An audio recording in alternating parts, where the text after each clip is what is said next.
Good morning, ladies and gentlemen. We are happy to have you all present here joining us for the USDA Pro Cashew Project information session. So just so that there's no interaction during the session, we are going to put everybody on mute and as well as have your videos off. So this session is in 3 parts actually. The first one is going to talk about the project. The second part will talk about the grant. Then the third will be on how to apply for the grant. So USDA Pro Cashew Project is launching and has put in place some grants to support its activities. This grant is open to all stakeholders in the cashew value chain. So without wasting much time, I'll Chief of Party, Jean-Francois, to take us through on what USDA project, Pro Cashew project is. Thank you, Blessing. So welcome everybody. My name is Jean-Francois Gay. I'm the Chief of Party of Pro Cashew. I'm trying to be capable to share the screen.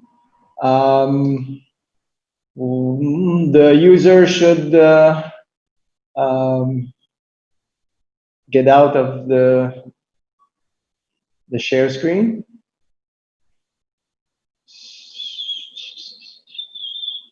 So, Andre, all right. So now I should be capable.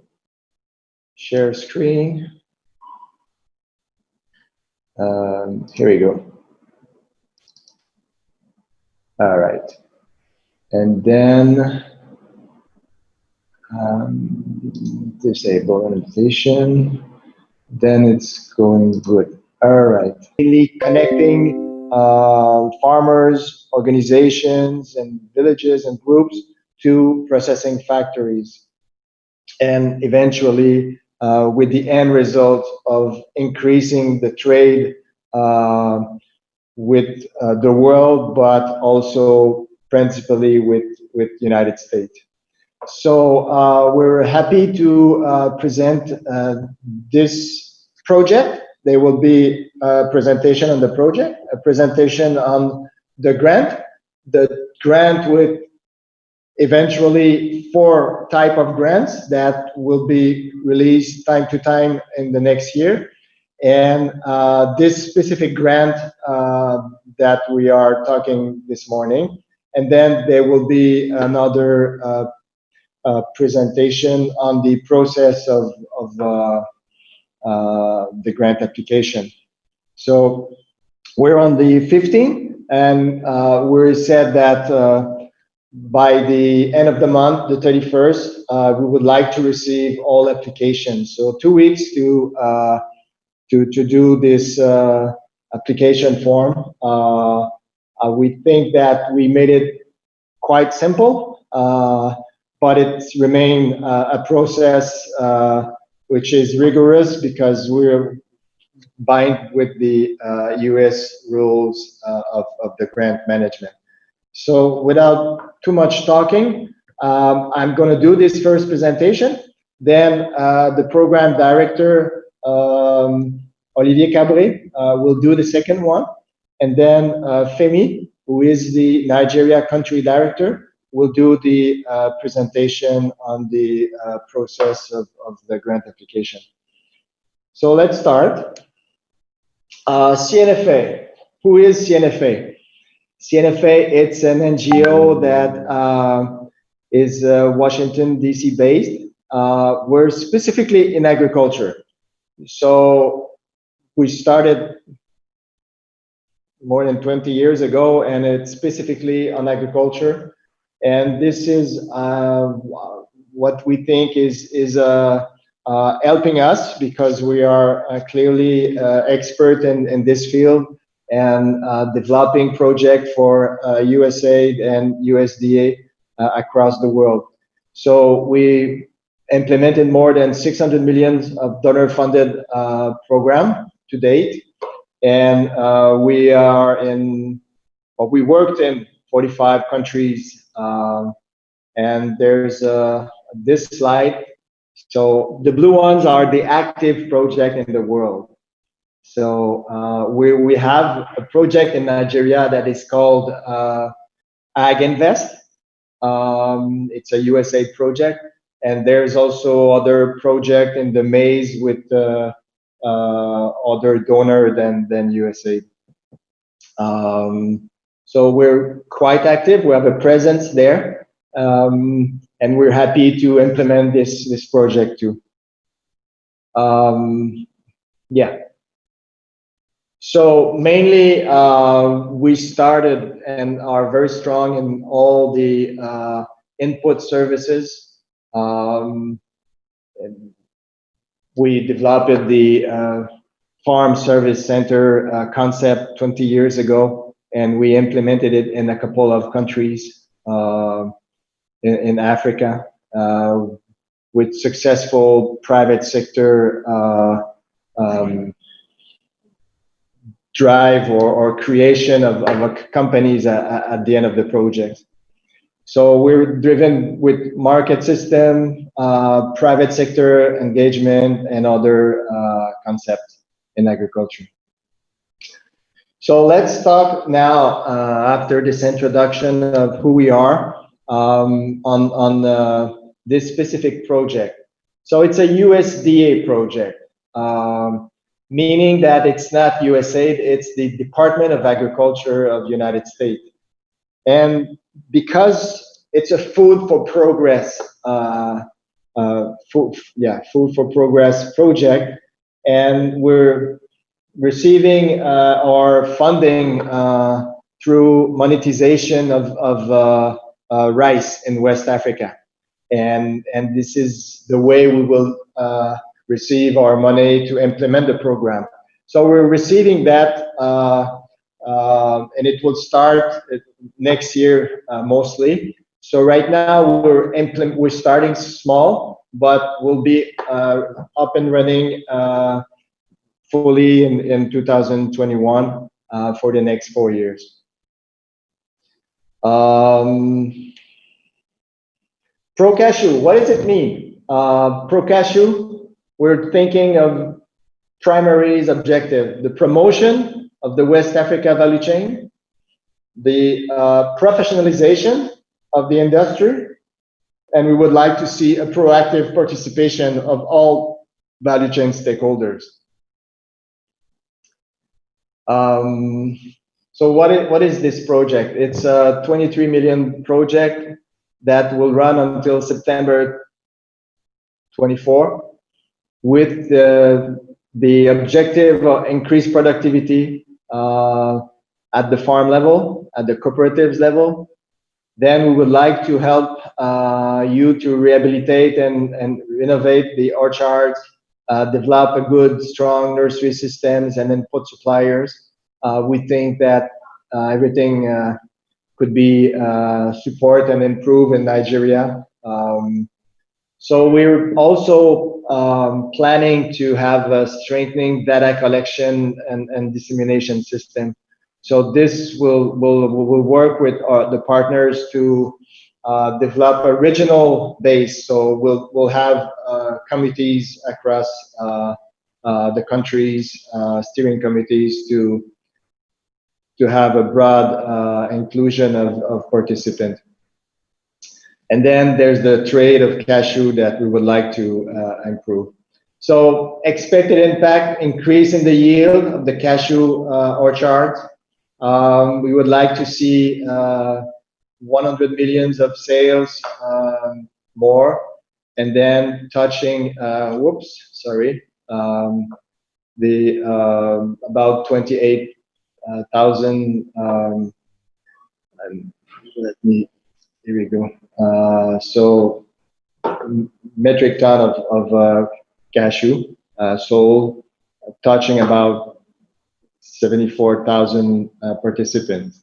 So that's in a glance the project that USDA mandated CNFA to do.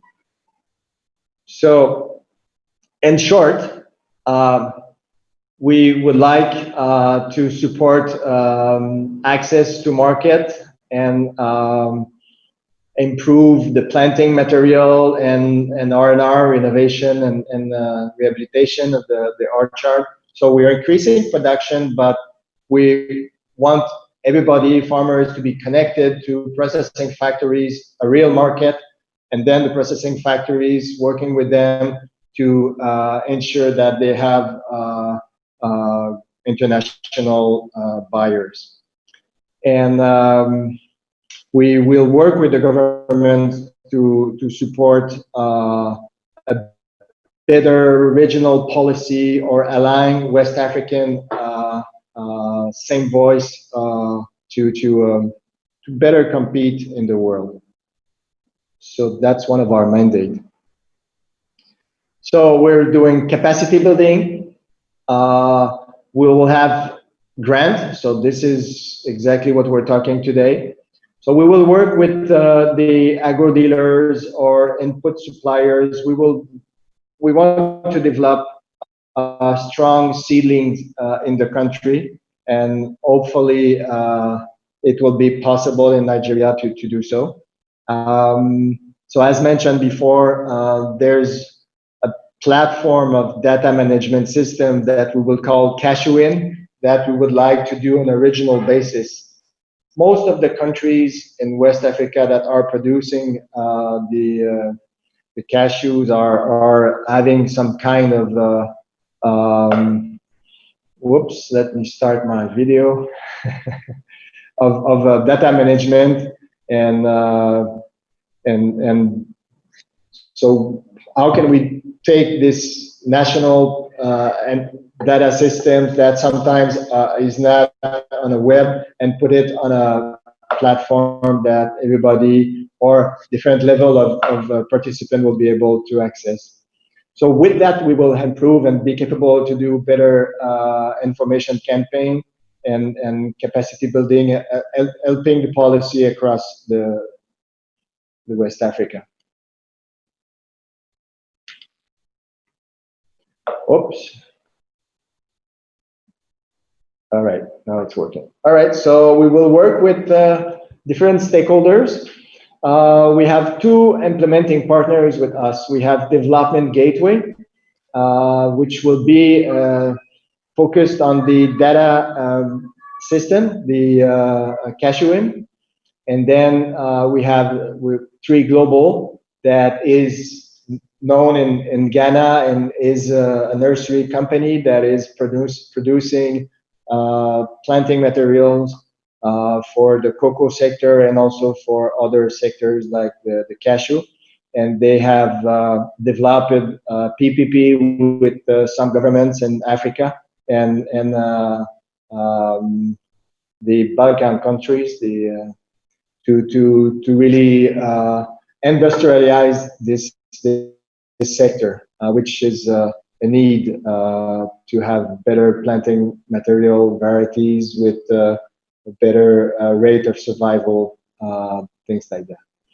So we're working with strategic partners, ACA. Thank you for them to hosting us here, and the GIZ Cashew project.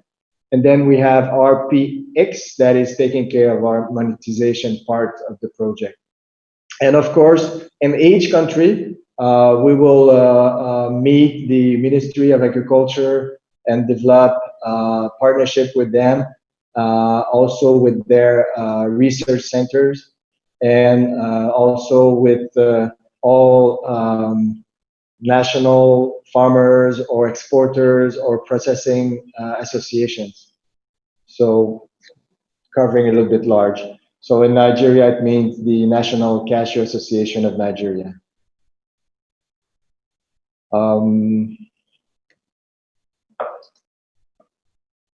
Okay. So these are the main state and region that we will work with in the 5 countries. So mostly we will work in Côte d'Ivoire, Ghana, Benin, Nigeria, and Burkina Faso. For Nigeria, it's mostly all the states that are having the cashew orchards. So it's quite a large number of states. So we'll see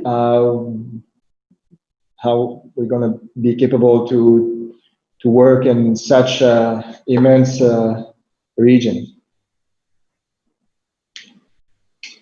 So eventually we will work with the input suppliers, farmers, and mostly hopefully through farmer organization. So all the agri-food commodities companies, and hopefully mostly the processing factories. And when we will have established those relationships, then financial service providers, we're going to work with them to try to support whatever the farmers and the companies are doing. Steps by step, first establishing the business relationships and training, and then adding other services like financial services. So we started in December. We count this year as year one. We're following the US end of year, fiscal year, which is finishing in September. So year two for us is starting in October, so very soon. And we'll do an official launching, and we'll start more actively. And these grants are really the start of our program. So right now we're focusing on Nigeria, Ghana, and Cote d'Ivoire. But by mid 2021, we're going to have Benin and Burkina Faso. And we're expecting that by October 24, we should be completed, but we're thinking that we could have an extension and potentially additional money. There's so much to do in all these 5 countries. So we're talking about this project. Of course, there's COVID that is blocking us to do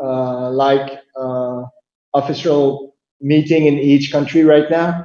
So it's okay with this platform of ACA, iForum, and Zoom to talk to you. Eventually, we would like to be capable to come in each country and start doing real activities. The project will have 1 country director and another employee for each country, the 5 countries. So there will be activities that will be starting in August in the training through these country directors. Yeah. So here you go. You have my name, and you have Olivier Cabré, the project director, and I should have Femi's email address too. But probably you already have his email address. So that's all for me. So I'm gonna try to get out, stop sharing. Okay. So good. Thank you very much for listening. This is the introduction, CNFA, the project. Now, Mr. Cabré will start by doing the presentation on the grant, and specifically the grant that will be for the extension services, our first grant. So there will be a couple of grants, but right now we will mostly present just one. But in the couple of months, there will be others. So it's a start. Thank you very much. So Olivier, to you. I think Olivier is getting ready because I see his presentation is up. So we just wait for him to get ready. Olivier, hello. are you ready? Yes, he's here. Okay. Good morning, everyone. Good morning. Good. So as Jean-François just said, I'm going to take you through the agricultural extension grant. But before that, we'll talk about of the overall grants that the ProCashew project is providing. So my name is Olivier Cabré, and I'm the project director for ProCashew. I'm speaking to you from Burkina Faso in Ouagadougou now. So this is a funding that the project is putting at the value chain for them to develop it in West Africa. And what we are going to do now is here to show as an overview the grant program. So the summary will also talk about the type of grants that are available in the project and the beneficiaries that can access to them. We'll then talk about regulatory framework and ethical codes of conduct, of course, to be able to well manage these grants that we are going to give out. Then we'll talk about who are the people involved in these grants given out. Then the second part here, after showing the overall program of the grants, the second part will concern the agricultural extension grants, which is one of the 4 grants that the project is giving out. And the first one that we are sending out on this request for application. So we will look into it in details, and then we'll also talk about what results and impacts we are expecting the applicants to contribute to according to what the project also is looking to in terms of impact on the value chain. So then who can apply? We'll talk about eligible recipients, how to apply. Here we will see the grant life cycle, how it starts and how it ends. And then we'll also see the evaluation criteria. Okay, so here we go. So the grant program overview. First, what I can say is that the ProCashew grants is meant to... Sorry, Olivier, you need to share your screen. We see your face, but not the screen. Okay, thank you. I thought that was done. I thought that was perhaps the introduction. Is that okay? Yes, it's fine now. It's fine. Good. So, all right. So I'm moving ahead now. Okay. So I was saying that the grant program for ProCashew is meant to leverage and match funds from private sector, but also from farmers and farmers organization. And this grant will be given out in kind, but also in fixed amounts. And the objectives that we have first is to catalyze private sector investments, then increase stakeholders partnership with farmers organization and facilitate their profitability, increase their revenue. The idea here is to facilitate linkages between farmer organizations, farmer itself, who are the first hands of chipping into this value chain to be able to produce quantitative but also quality raw material that will be available for national, or may say, local processors in the countries where we are intervening. So we are supporting either small, medium, or large farmers through these grants. So in terms of numbers, we have up to $2 million that are available to be given out in kind of cash. Then the grants, the contribution of the projects goes above 50% of contribution according to the type of grant. And then we are expecting at least 30 grants overall to be given out. And those grants goes between 25,000 US dollar to 200,000 US dollar per each. Okay, here are the types of grants that the project will make available. You have overall 4 grants that you can see here in those circles. And the first one is the agricultural extension grant that we are launching out right now.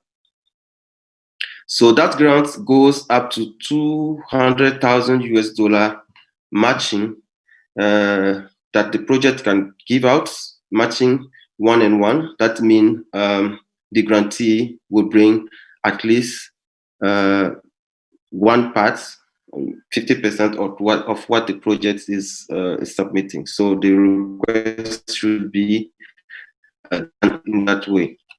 So the agricultural extension grants, who are the people that can access to it? There are mainly agro-food companies that can have access to it. And that is meant to support their resources, like technical resources in terms of extension in farms, extension services for farmers, to support them managing their farms and having better quality and increasing their yields as well. This fund can also serve to buy some equipment for extension teams, etc. So we'll see this one in detail in the second part of the presentation. Then, as I said, those grants are given in kind or cash. Then the second one will be the ORCAD renovation and rehabilitation grants. We are expecting about 10 to be given out, and it goes to a maximum of 20,000 US dollar matching. Ratio will be 1 part for the project and 2 parts for the grantee, as you can see. So that means if you go up to 20,000 requests, you have to match at least with 40,000 US dollars. And this goes for farmer organizations, nurseries, small and medium enterprises that are in the cashew sector. And it will be used mostly for renovation, rehabilitation of farms, and also to produce high seedlings, high performance seedlings, or improve planting material. Then the third one, which I call the Cashew Farm Service Equipment Grant, up to 12 will be given out, and that goes from 25,000 US dollar maximum, where the project matches with 60% and the grantee brings 40%. And this is meant for farm service providers, especially in the rehabilitation and renovation side, or seedlings distributors. Of course, as soon as we have produced these high performance seedling, they need to be distributed, and so this will serve in that way. And it will be for farm maintenance, tree maintenance, also access tools to facilitate farm service provision, and etc. Then the fourth one has to deal with climate resilience, and the grant goes for a maximum of 50,000 US dollar, and matches ratio will be 1-on-1 with the project.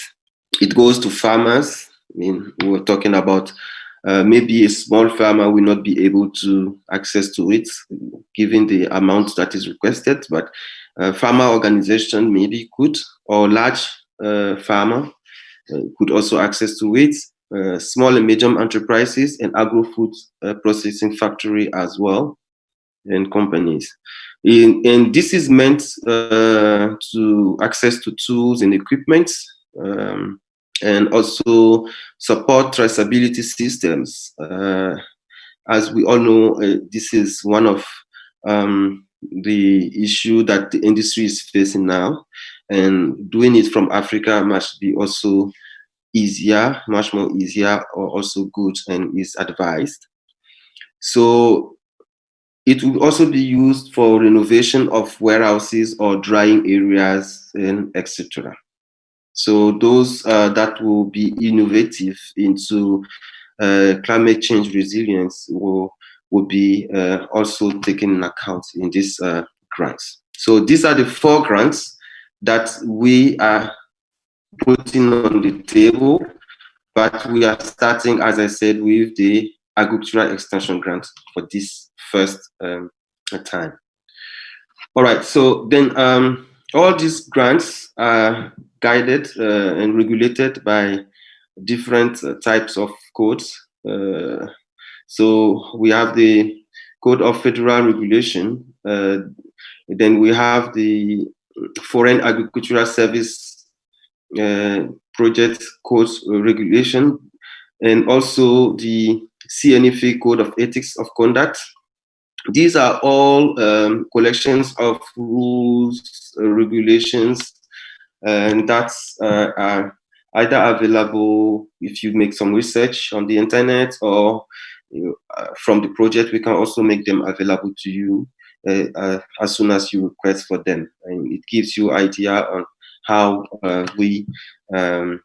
what we should consider when we want to access or to implement these grants. Now, who is involved? So first, we were saying that the private sector and farmers are concerned about accessing these grants, but also we can't ignore the other value chain stakeholders that are also interacting with us within the value chain. So all these people will also be taken in account somehow when you will have to implement your activities through the grant. So of course, farmer organizations and agro-food companies are in forefront and promoting good agricultural practices, renovation and rehabilitation techniques, harvest and post-harvest, and all sorts of other type of business management activities. Then we have research. Research is also a key here. While we are talking about improved planting material, we can't deal without them.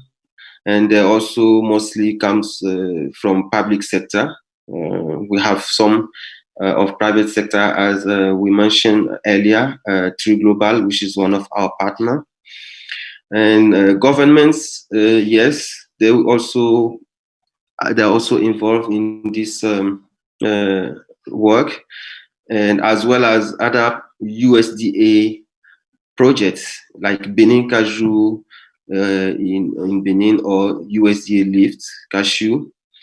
Cashew GIZ is also one of our partners, is involved in this. CICC, which is the Consultative International Cashew Council, and then African Cashew Alliance, which we are partnering with on this online forum already. Then we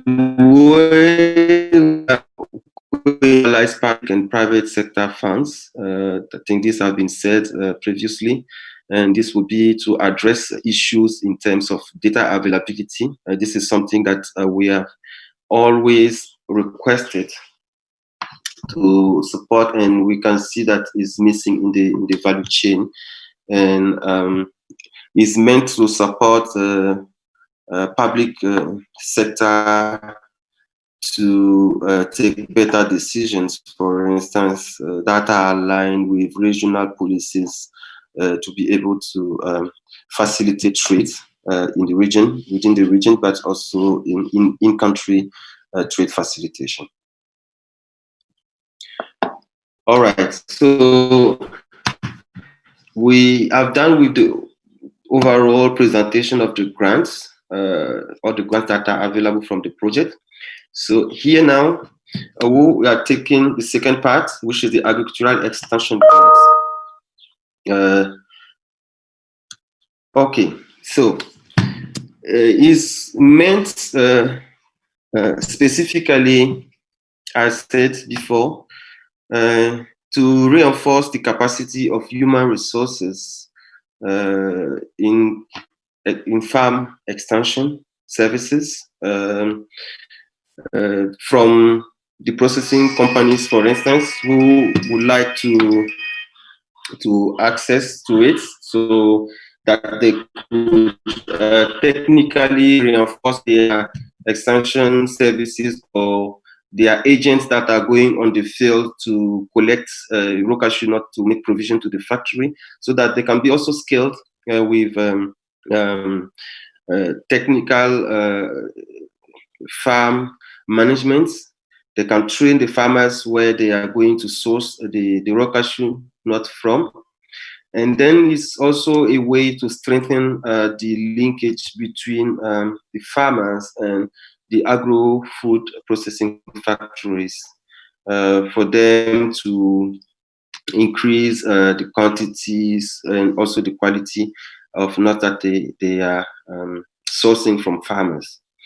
So we also expect that this grant is going to support the factories or the companies that are going to contribute to retain the staff and create like jobs at the farm level that can also support the farmer, good agricultural practices or innovation, harvest and post-harvest techniques, and etc.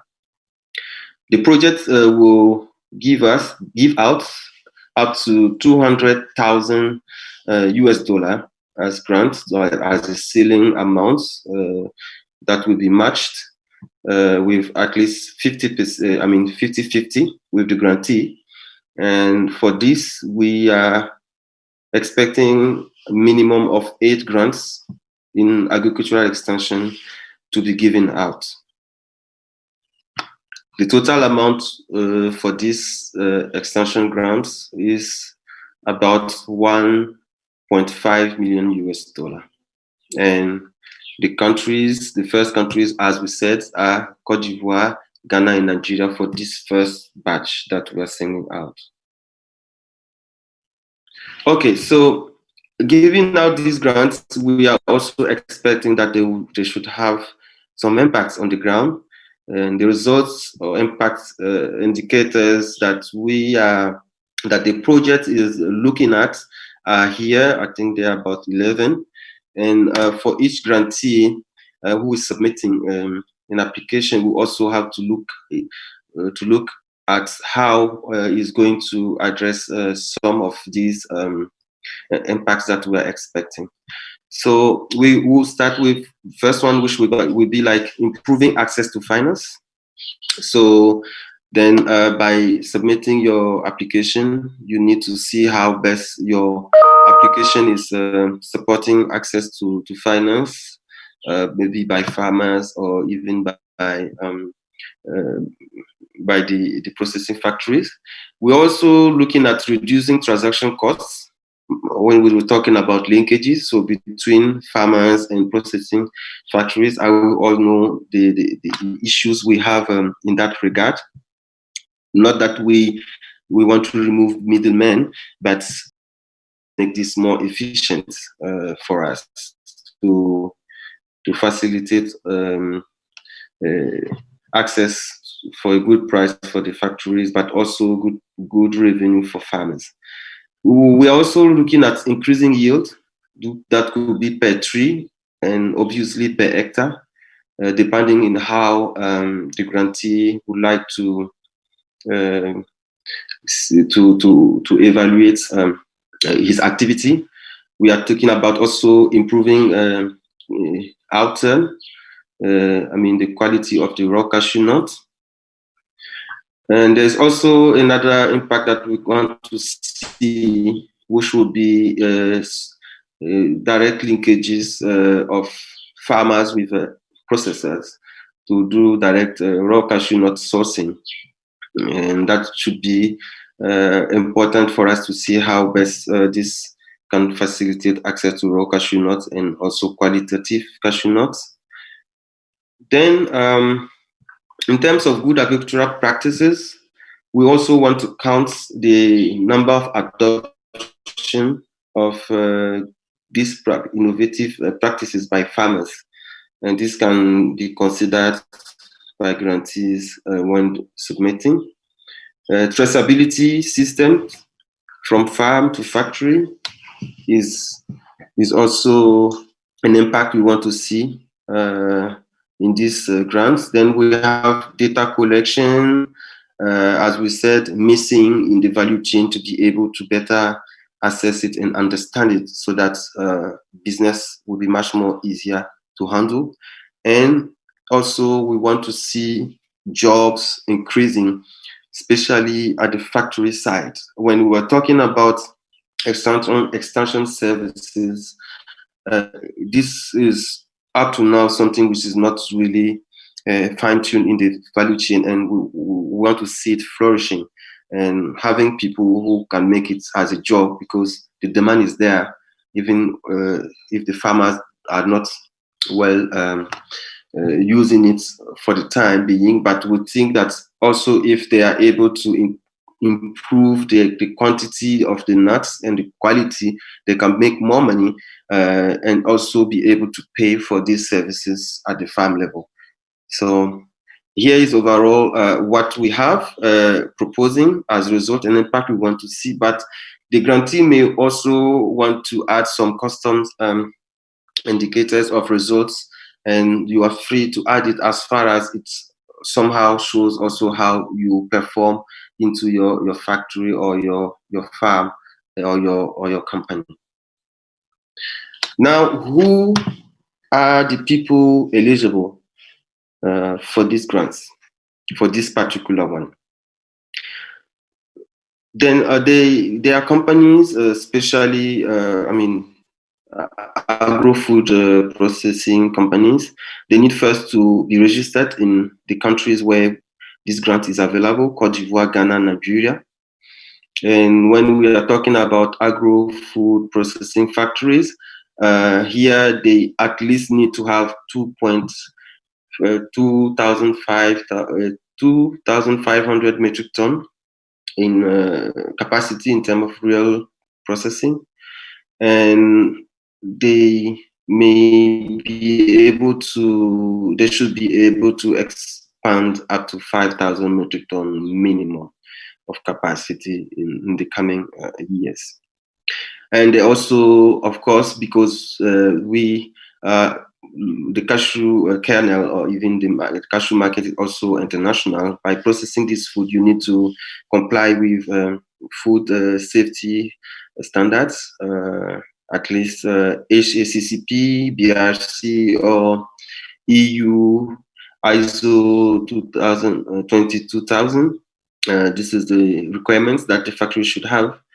And then we encourage companies that are dealing with US buyers. As you know, this is a US project, a funded project, and also as AGOA is being encouraged to facilitate trade with US, this is also a kind of facilitation that we also want to put there. So you are all encouraged to chip in.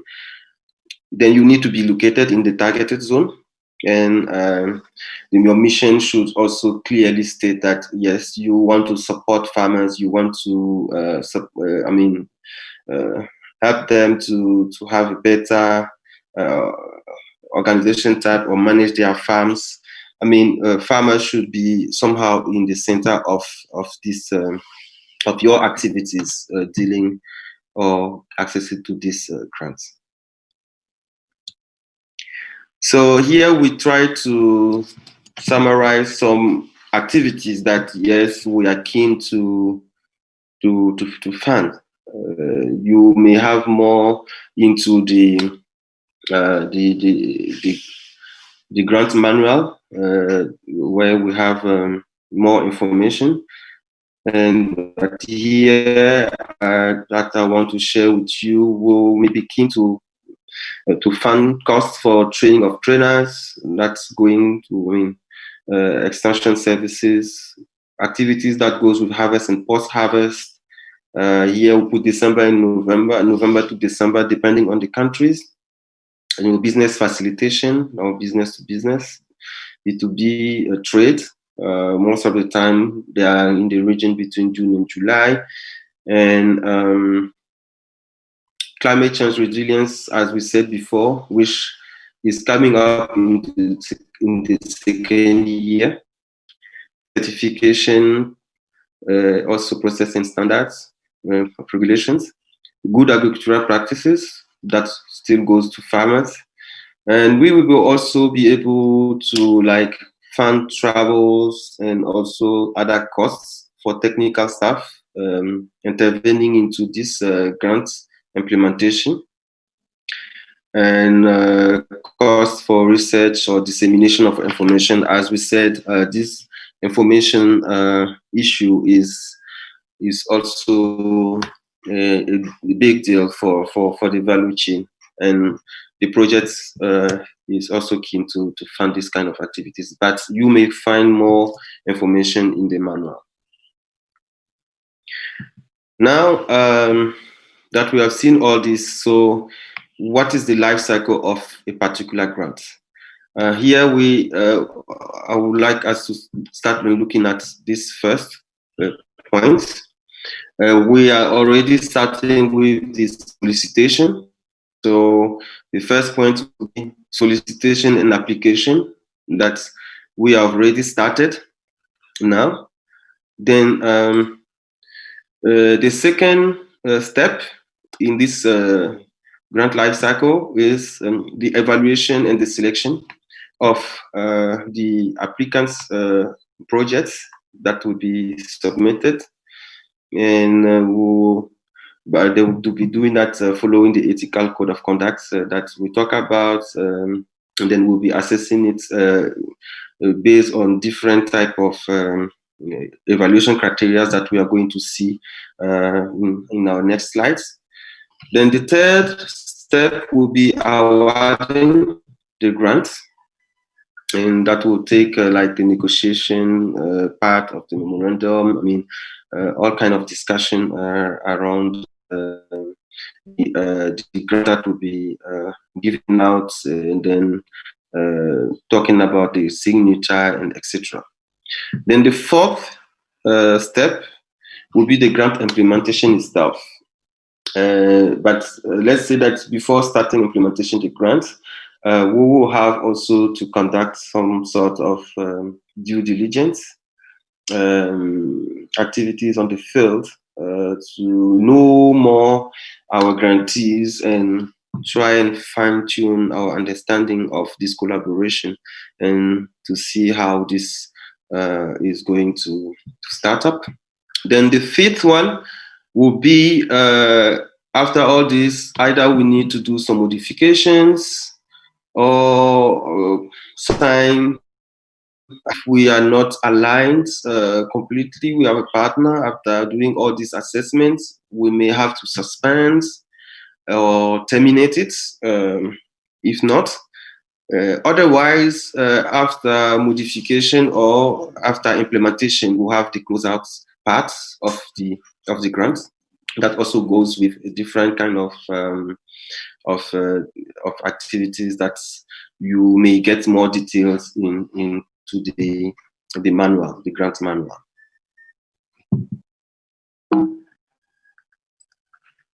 Now, the evaluation criteria. Here is to let you know how we are going to look at the submission that you are going to do. The overall evaluation is illustrated and weighing for 100 points in total. And it takes in account first the goals and the approach of your program, of your projects submitted. So what is the vision of this, of your goals, and then the technical proposal itself overall. So they will count for 10% each. Then we have the project impacts that we just said. So how do you want to impact through this project that you're going to implement, counting for 40%, and it deals with like the type of beneficiaries that you are going to work with, the quantities of raw cashew nuts that we are talking about, the quality of nuts that you will allow, for instance, to improve on, the sales volumes, and etc. So that account for 25%, and other indicators will be for 15%. Maybe some of those that you may want to add, but still that are relevant for this grant and also for the project. Then the budget and the ratio of matching cost for 30%. The grant contribution ratio you are asking will be for 10%. And also the finance management and record keeping of all this management of funds will be counted for 20%. Ability and experience of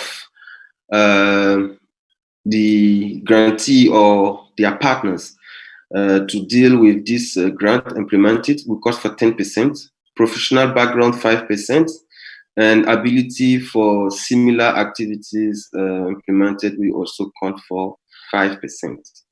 And all will be weighed on 100 points criteria. So this is, I think, what I had to share with you on, which is a resume or a summary of the application manual of the extension of agricultural extension manual, that where you can get more details. And I think we shared a link already, but you can still contact us to get more.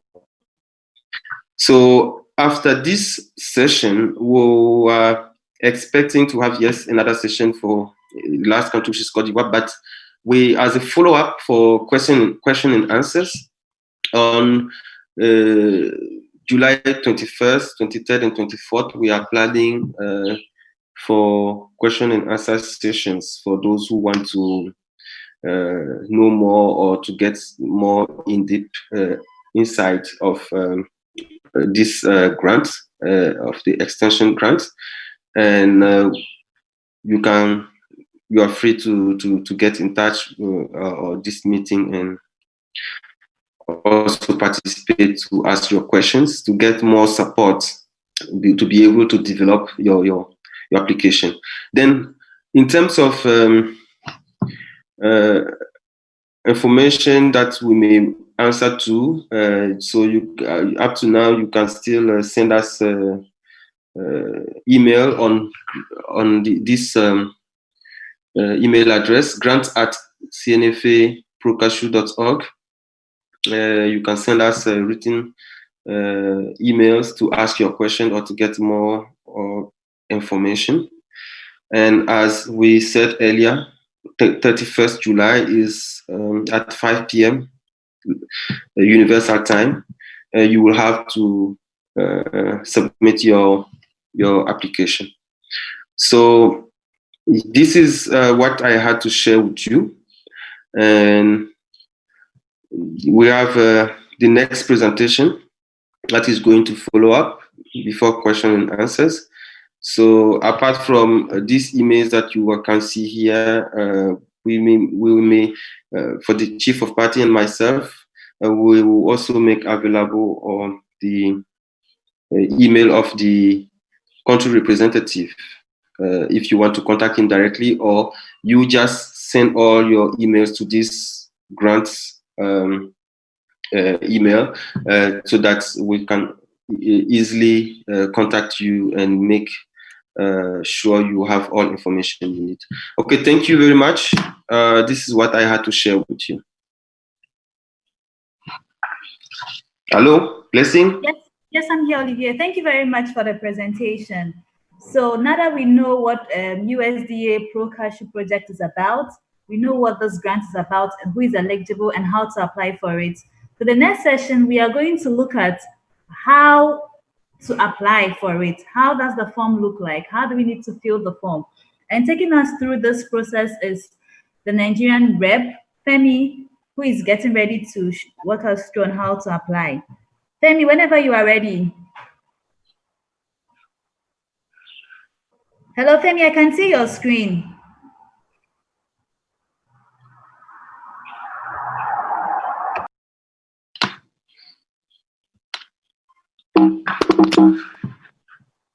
Hello, Femi. I think you may have to unmute yourself. Yes, I'm here. Thank you, Blessing. Thank you. Good morning, everyone. Good morning. So, thank you, Jane and Olivia, for that presentation. I think a lot of information has been unpacked on the project overview as well as the grant. And now I'll be walking us through the grant's application checklist and then the grant application form. So I'll be discussing the grant application checklist. And on the checklist, this is just in addition to the advertised documents online, just to draw our attention and refresh our minds that these are the expected documents that should accompany our application.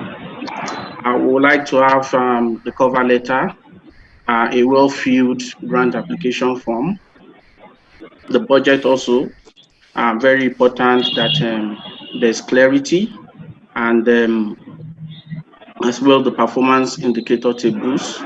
All of these are on the online documents that have been published. We also like to have a copy of the applicant's registration or business license. I would also like to stress that while this is, we are trying as much as possible to comply with the checklist, there should be a structured communication. We appreciate a structured communication between us and the different applicants. So we request that applicants should ensure that they designate an authorized person and the details on the applications are clear for subsequent interactions or communication. Now I take you to the application form user guide. We've come up with a number of guidelines. May not be exhaustive enough, but these for us we think are very, very important. You will come across a lot of information or questions on the application. We would like to request that we try as much as possible to provide relevant responses to those questions. We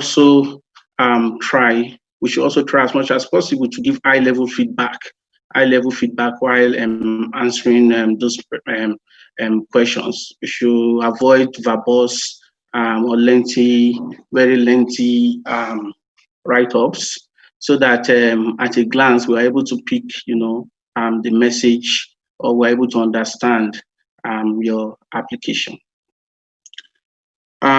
Please also, we also want you to make use of all the informations, because the tables you find in the application is to guide you.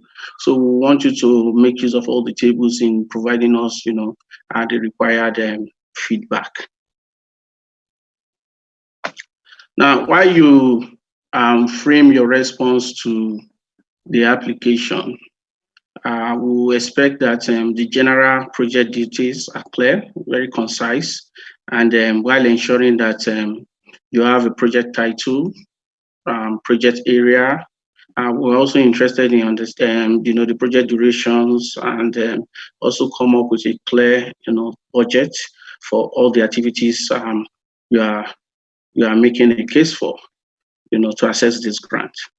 Of paramount interest too is to understand the characteristics of the project area.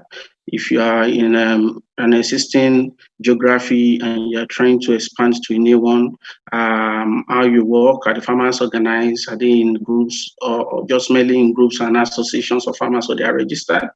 Also help us understand, the kernel outcome ratio of this location. So just ensuring that you are providing, the relevant questions that help us, that speaks to the project or speaks to the goal and objective of the project. And then just like Oliver mentioned, just to remind us that in doing all of this, it's determines the success of our application. So just like he mentioned, that the project title and the project area, they are going to attract a score, I think about 10 or about 20%. And the quality of lead applicants or partners that will be working on the project, that will also attract 10%. So just to ensure that we are well guided, and then while we are doing this, we ensure that we are dishing out the right information. Also, this is also closely linked to the determinant of this also is a success. Determines the success of evaluating the applications you will be submitting. So we want to reiterate or emphasize here that all applications should be smart. They should be your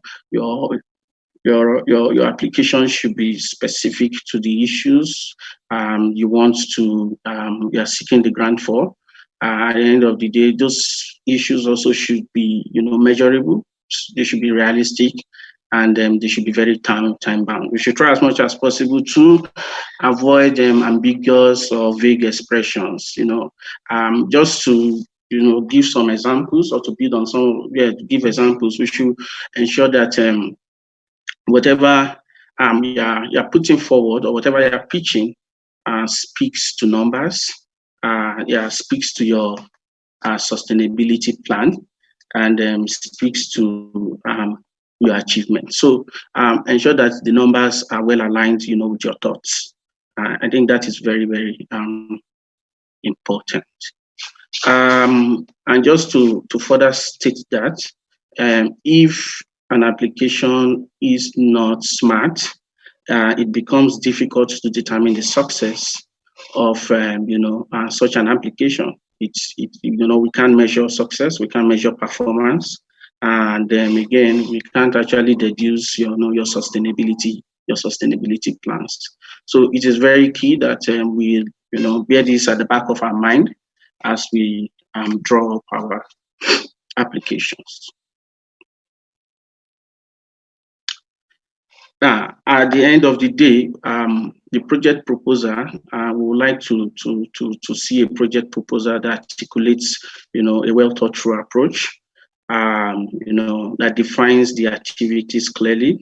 The description of activities are clear, and timelines, are assigned to these activities, and the specific roles of the extension agent as well as partners that will be working on that project are also clearly defined. The results and success factors. We would also like to, very importantly, also get to know quickly, because this is very key for success, the risk and mitigation strategy, things that are likely to impede the performance of the project, and what your plans are to cushion, some of this risk.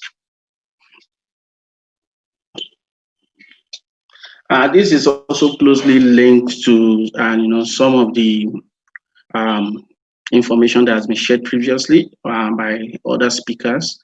The indicators, this is, we're going to be looking forward to a baseline information, because with this baseline information, we are able to, measure progress over time. We're able to benchmark the performances of those that are accessing the grant. On this project, there is a plan in place to conduct a baseline, and I think that plan is a work in progress. So overall, we'll be expecting to see, to get to see the impacts, your activities on the grant is contributing to the goal of the project. And these are just the ways we are going to be able to measure them. We'll look at number of individuals who have received, training from the people, from the selected partners who are successfully, who were successfully selected and assessing the grant. Number of organizations which increased farm management, number of cooperatives that you are working with. We also want to look at see the volume. And for those of us who understand the issues of impact, I'm sure and know that when you speak of impact, it has to be driven by scale. So the volume of RCNs sold, the volume of the yield of cashew trees among program and participants, this and a number of other indicators are what we'll be looking forward, to in measuring, the performance of the grant as we work with you over the life of the project. Now, this is also closely linked to, the expected impact from the project monitoring and evaluation. So we are going to have a common document where we are able to, monitor the project deliverables.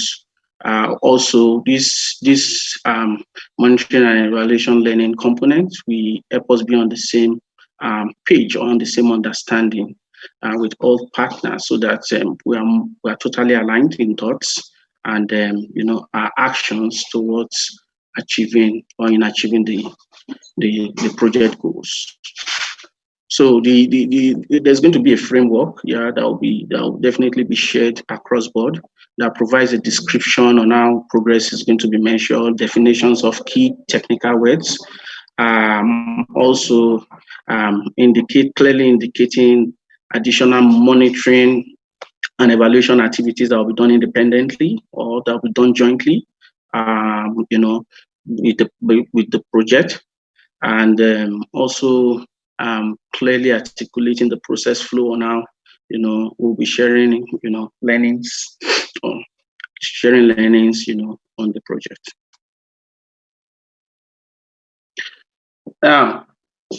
Just as mentioned in previous presentation, for this particular grant, it's the contributions of partners are very, very key, and then we expect that where you are, while you're articulating your budget, you clearly put those numbers to the different partners that are working with you.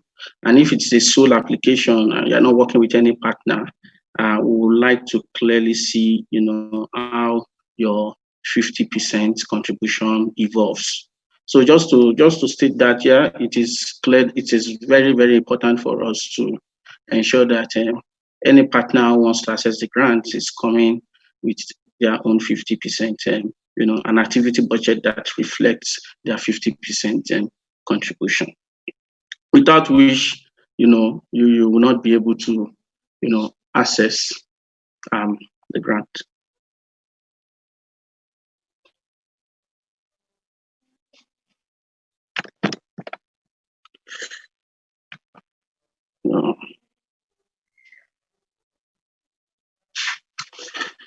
Now, we are also will also be looking forward to additional documents that should accompany your application, and some of these documents that we are looking forward to receiving from you. We have a list of them here. We would like to get at least the balance sheet and your earning statements of from cashew processing activities for 2019. We also like to know from the information you are making available, what your cashew processing plans are over the next 4 years. We also like to have the CVs of all middle and senior level staff who will be working, on the project. All the required regulatory and legal documents of the company to government, and just to ensure that you are complying with the necessary regulations, and you're a legal entity that is operating in Nigeria, and any other relevant information you may wish to share that is relevant for this purpose.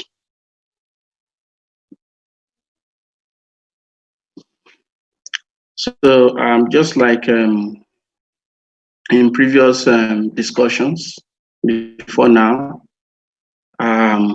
we are also going to be coming up with an online follow-up just to ensure that the support is continuous, and people are able to get feedbacks timely. So we've planned to host a follow-up question and answer on July the 21st, 23rd, and the 24th, respectively. In similar manner, also, we do our very best to reach out to stakeholders, just like we've been able to do in coming up with this forum section. If you have any questions that we may not be able to take, in the course of this section, please feel free to forward all your concerns to grant@CNF. What you have there is a dash, not underscore, procashew.org. And we will appreciate if we can get this on or before the 17th of July by 5 p.m. Nigerian local time. And more importantly, all applications, just to reiterate, that all applications should be submitted to grant@cnfa-procashew.org, not later than July 31st, 2020 by 5 p.m. Yeah, and this is all I have for you for now. Like I said, if you have any information and you need to reach us, you can always come to us through email, and I will definitely get the attendance list from this section, and use that as a means of also sending my contacts across to those of you in Nigeria, and that you may want to have further discussions or get additional information on this grant. I am at the moment speaking from Nigeria, and my name is Olorunfemi Oloruntoyin. Thank you very much. Thank you very much, Femi, for the presentation. Maybe to start, you may want to drop your email address in the chat so that our colleagues from Nigeria can pick it up. So proceed to the question and answer session. So we have Femi, Olivier, and Jean who are going to be answering the questions. We'll upload some of the questions shortly. But I have one that is very visible here from Ifeanyi Chukwu. He's asking, can an aggregator that is a startup be able to access the fund? Is the fund meant for only processors? Okay, Femi, allow me to answer this question. If you, all right. So I would say that we shared in the second presentation a slide where we showed 4 types of grants, and this grant that we are talking today is one of the 4. So it's the extension services grant. So this is really specifically for the processing factories that want to develop a business, a supply chain relationship with farmer villages. So they want to invest in warehouses, renting staff at 2-3 locations, and they want to start having collection agents to bring these raw cashew nuts at the farm levels. So this is really a specific grant. There will be grant for resilience and innovation. There will be grant for different activities in the planting materials, and also grants for the services around the orchard farm, like pruning, things like that. So it's all for farmers, and these other grants will be mostly accessible, and the applicant will be the farmers organization. And so, but this one is really for the agro-food companies, the processing factories. So we have the slide now. It's the agriculture extension grant. So the others are there, and later in the year we will release those grants also. And yeah, so I would say broadly that right now we're only focusing on the agro-food companies. In fact, we're helping them to develop relationship and with the farmers. So they are investing themselves, and we're helping them with a package of training that will support what they're doing. So it's okay. Training for the farmers. Yeah. I would like to add something on what François just said. So as an aggregator, I think you still have a space to contribute to this agricultural extension grant, because the idea here, in the sense that you can partner with a processing factory, and you can also be part of the extension team dealing with farmers on the field, training them to improve their quality of nuts, but also facilitating sourcing of raw cashew nut to the factory. So this can also be a way of you partnering with them and being part of this grant. Otherwise, as I said, we have the other grants that are upcoming, where we are talking about extension service provision to the farmers when we talk about renovation and rehabilitation of farms and all those stuff. This also is an opportunity for you to work as a farm service provider in case you are able, or with a group of other aggregators, you are able to work on that side. So, I mean, I think depending on what you are doing, you still have a way, if not accessing directly to these funds, but also contributing as a partner to other value chain actors. Thank you very much, Olivier and Jean, for the answers. So we have some questions projected here. The first one says, do I need to bring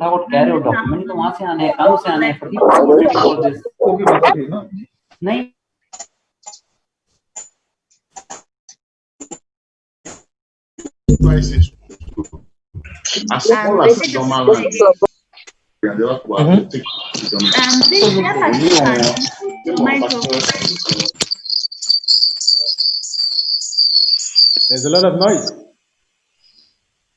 Okay, I think we have silence now. So the question is, do I need to bring 100,000 if I want to apply for the agricultural extension grant of 200,000?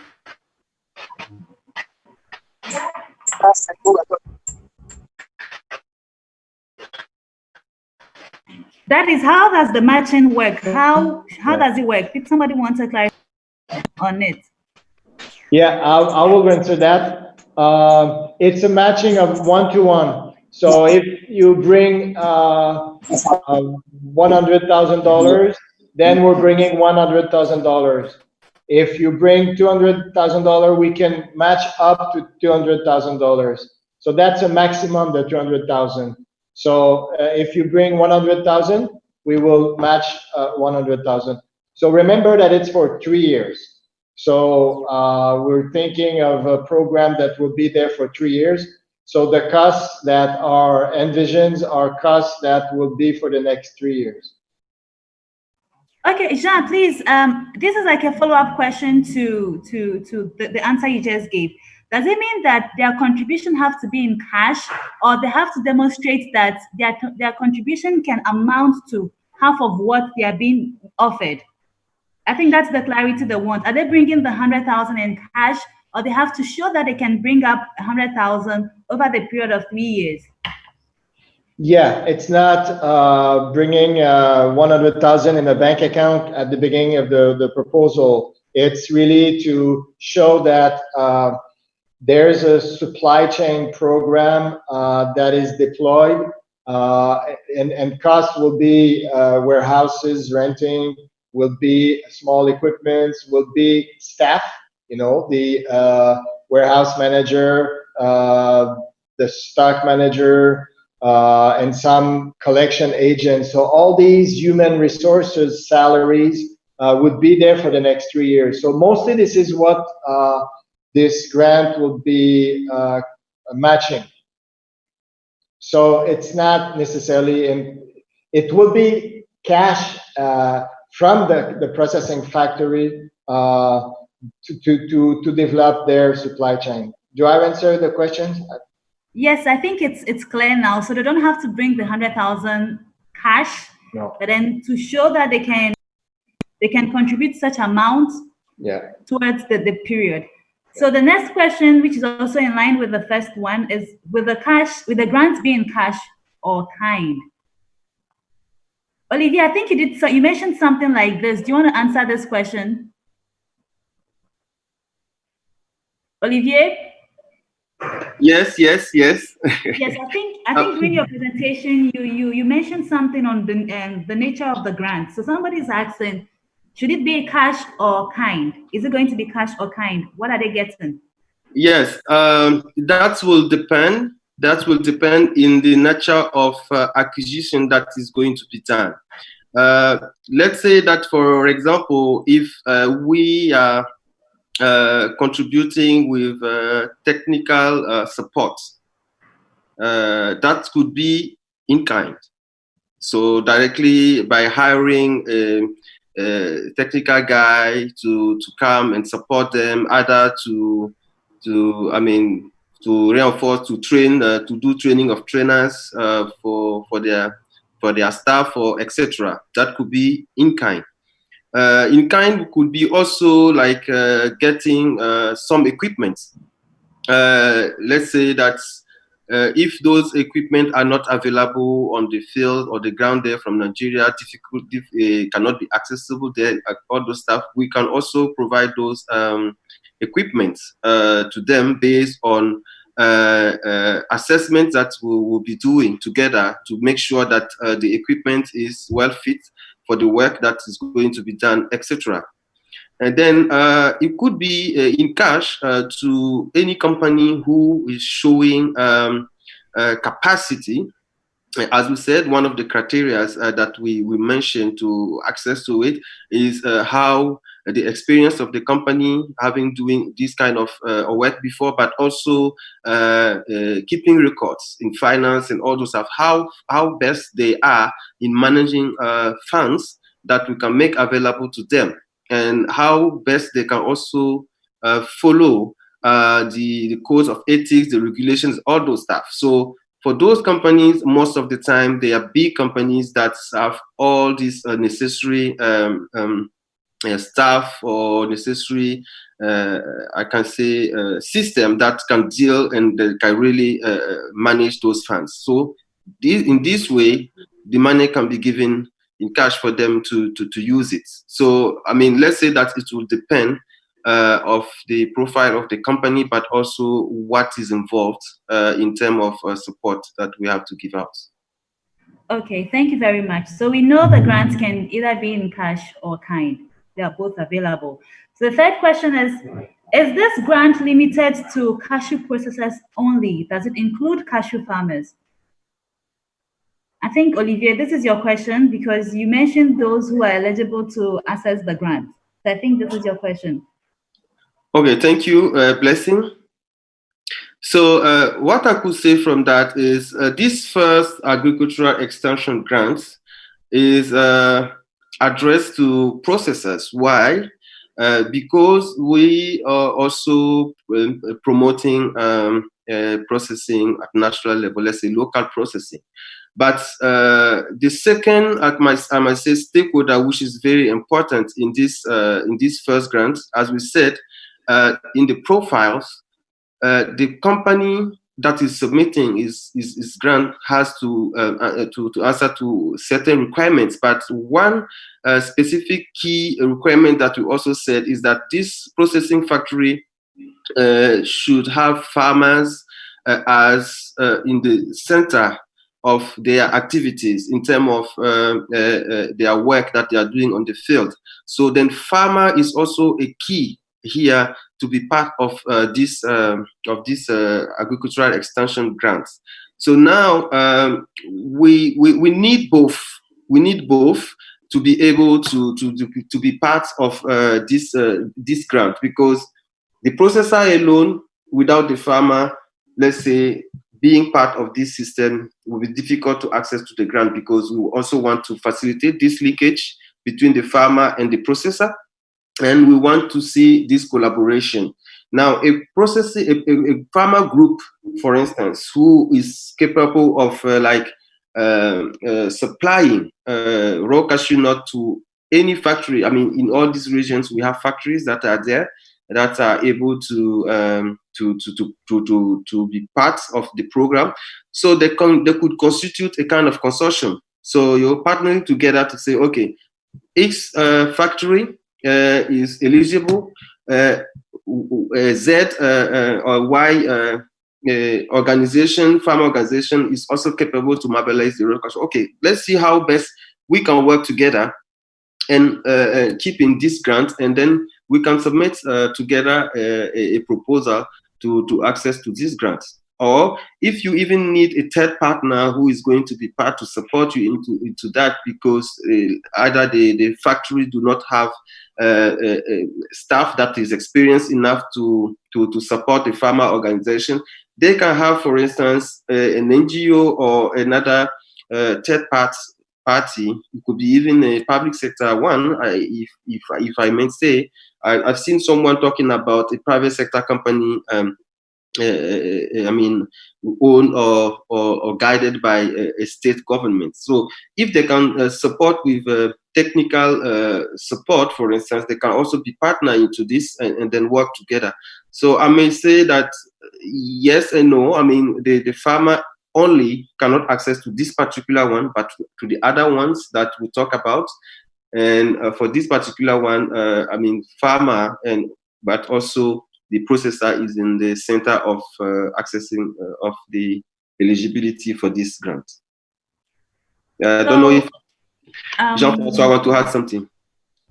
No, it's good for me. That's okay. No. Okay. So Olivier, what you are saying is that this grant, its main target is for the processors, but then it doesn't exclude the farmer.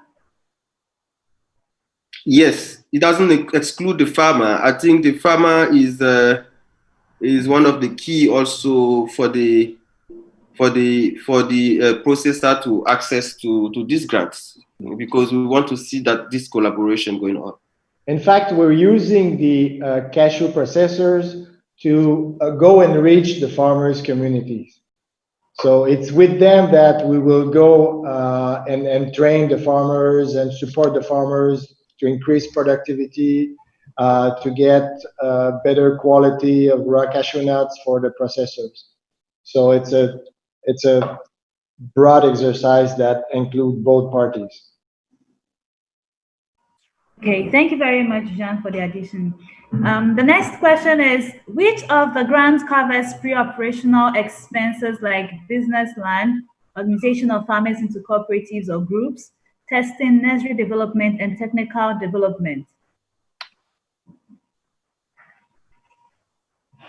Okay. Olivier, I think you would have Yes. to So answer. I think looking at this question, we have different grants that can access to these. If I take pre-operational expenses like I don't know, business land, I mean we don't pay for land. That is, I think, part of if you see if you go and look into detail the grant manual, you will see we talked about eligible activities, but we also talked about non-eligible activities. So buying a land is not part of it, for instance.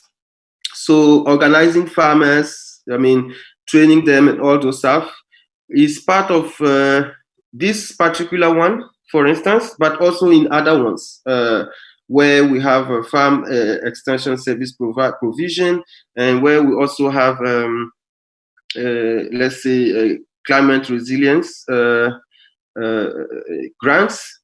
Then talking about testing, I guess, is like testing quality and all those stuff is also part of extension services. That also could be part of this one or the farm service grants. And everywhere, I think we have as an impact or result that we are looking to improve KOR. I mean, testing and all those stuff should be part of it. Nursery development and technical development, I guess, is technical development into farming or nursery operations. We also talked about another grant which is also meant for nursery operators. I mean, even two of them. If I can display it again for you to see, so that it can be much more clear. So we could even make this one available to you, these presentations, but also into the grant manual is available there. So here you can see here OCAD renovation and rehabilitation grants. So nurseries are taken in account there. So even talking about seedling distributions, I mean, a nursery operator who is keen or showing the capacity to also facilitate distribution can also chip in this one. So here we have farmers that can access to this grants, climate resilience grant, as I said. So here, an individual farmer who is a small farmer may not be able to leverage $50,000 US, but as a farmer organization, that can be a benefit to other farmers in the community. If they are keen to do that, they can also access to it, or other in collaboration with a small and medium enterprise who can leverage the funds, or agro-food company, etc. So overall, what he has mentioned, I think what is not required for us to fund is the land acquisition. Otherwise, for the other ones, I think if we have more details on how they want to do it, they should be able to be part of our funding. Thank you very much, Olivier. We are projecting the questions in a second. The next question has to do with something that Jean has already touched on, which has to do with how to access the grants. Okay, the meaning of 1:1 of the 200,000. And do you want to probably rephrase it again for the sake of the person who asked the question? Yeah. 1:1 it means that you present the same amount as a contribution. So we're ready to match the contribution of the partner. And we already spoke about the fact that it has not to be $100,000 in cash before the grant, but it's spending that you intend to do over the next 3 years, and it should be mostly to develop if these processing factories will develop these supply chain relationships, so they will have staff and other expenses. Thank you, Jean. So we'll take the next question, which is, under which grant cycle does a dealer in edible cashew come in as a grantee? Olivier? Okay, hello.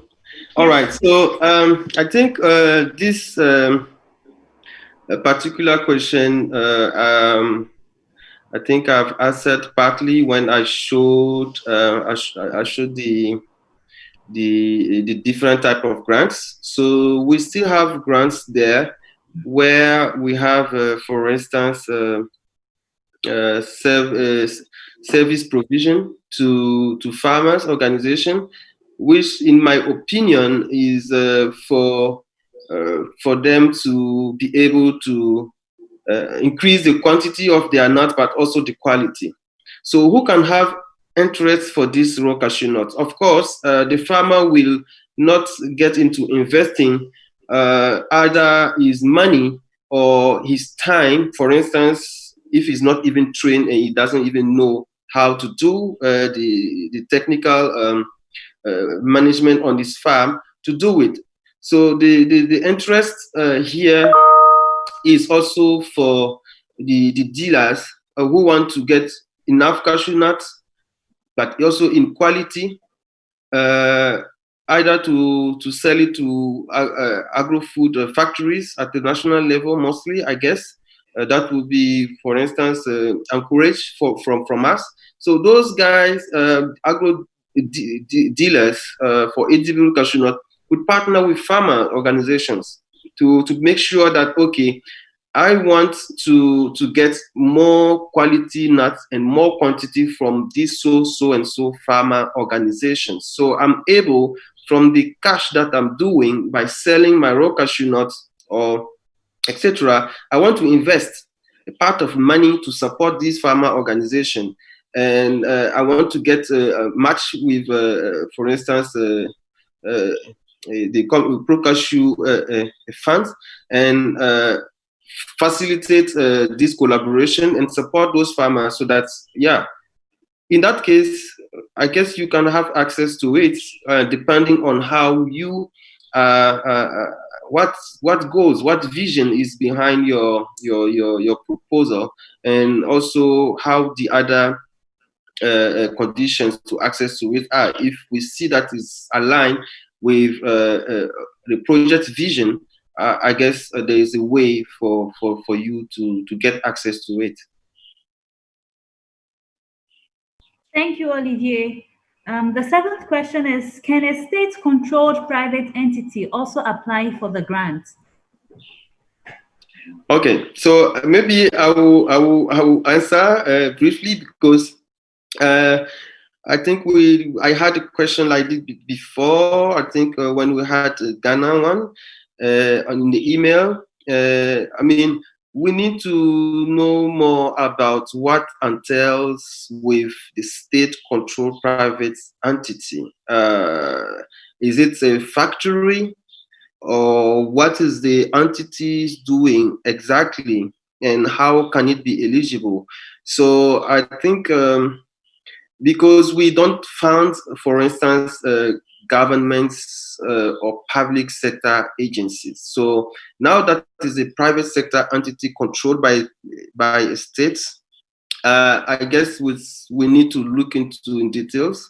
So maybe if we can get more exchange with this person who asked the question to get more details, we may be able to answer more clearly. Otherwise, maybe Jean-Francois can also say something about it.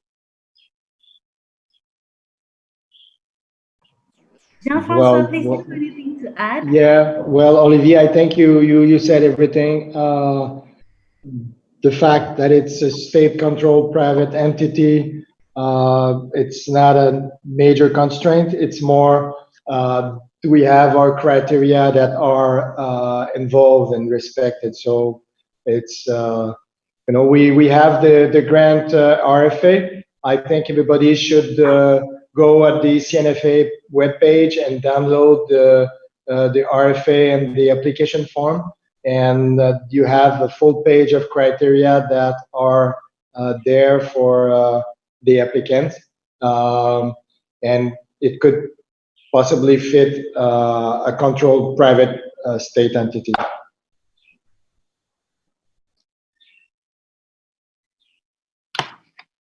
Thank you, Jean. So we move to the 8th question.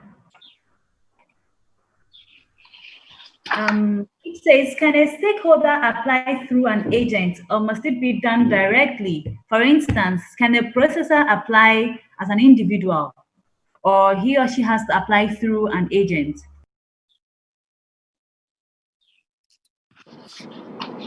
It has to be a private company.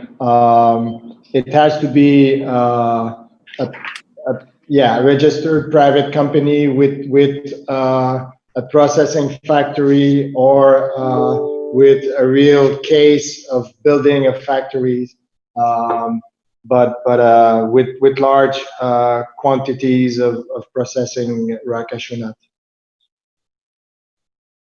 Okay, thank you. So it has to be a private company. Yeah. Okay, the next question is, can an aggregator access the grant? I think we have a lot of questions, people asking if they're eligible.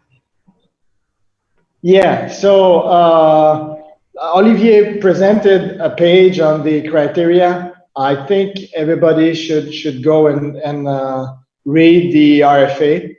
There's a full page of criteria, the main criteria, and then you have the usual US other criteria. But mainly it has to be for processing factories that is looking to develop a supply chain program. Yeah, so that may not be for this one, but for the other grants that are upcoming. So.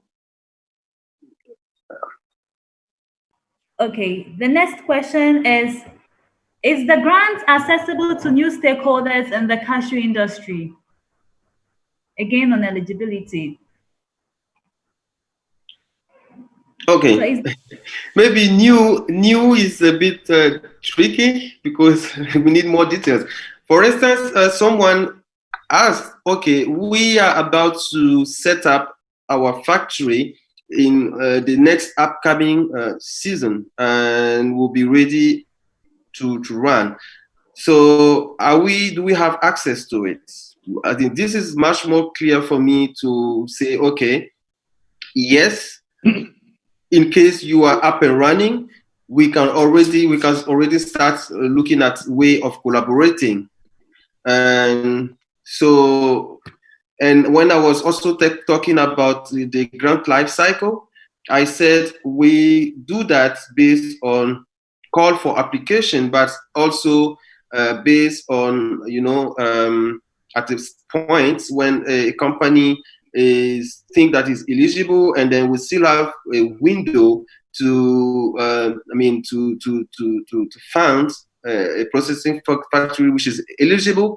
You can still submit, and then we'll see if the period is good for us to support you in that regard. So otherwise, for this particular one, minimum 2,500 metric ton ready capacity, real capacity, and then expandable.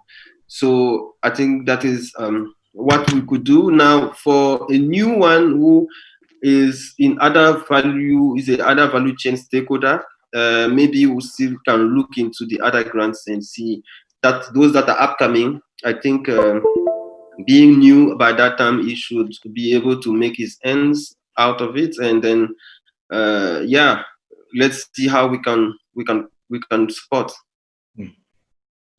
Thank you, Olivier. So the next question is, will there be a role for agro consultants who are into data collection, capacity building of extension agents to play in this project? Is there a role for the agro consultant? There is possibly if the applicant is a processing factory that are working closely with consultants and are already helping them or plan to receive support from them. That could be a way of working. So that's a possibility. We're thinking that some of the large agro-food companies already have their staff extension agents that could be trained to receive these training of trainers that ProCashew will do. So that's also an option. Now, at the end of the cycle of the 3 years, if there is consultants that are doing that, at the end of the 3 years, there should be a kind of transfer of knowledge and capacity so that the staff of the processing factories are doing all those activities. Okay, thank you, Jean. The 12th question on this projection, before we move to the ones in the chat, is someone says we are acquiring a cashew processing factory and we intend to work with farmers. Can we access this grant? Yeah. So it's possible. Let's see how far we are going with when is the factory is going to be acquired. I mean, is this year? Is it next year? I mean, let's see. Let's start doing something already, and then by that time we are ready to go. I guess we can make it happen. Yes, and if it's an ongoing cashew processing factories, what is the size? Is it up and running, and what is the capacity? Are they fitting our criteria that we have for the grant? So those who have specific questions because they have a program or investment going on, please send an email, and we'll be able to respond specifically to your case. That's before starting to fill the full application. We're going to help. We have Femi, we have Olivier, and we should be capable to provide answer rapidly. Okay, thank you. Thank you for the answers. The last question here before we call on participants who have raised their hands is, can the grant cover business plan development?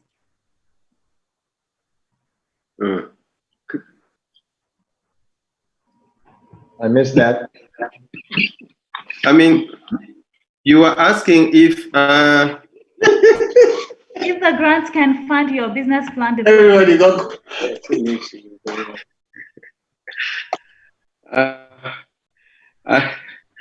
I know. I think we can support you to. I mean, funding a business plan development. I guess the company does not exist yet, right? See if that is the case. I think it will be difficult to fund a startup at this point, unless the company is already, I mean, fulfilling the criteria we talked about. For instance, if this processing factory already have the 2,500 metric ton capacity and they want to expand to 5,000, I think there's always a way, either if we don't fund directly the development of this plan. We also, as we said, collaborating with many other partners that are specialized in developing business, plans for specifically these cashew factory setting ups. Other projects are even also funding it. So we can still put you in contact in case we cannot fund it directly.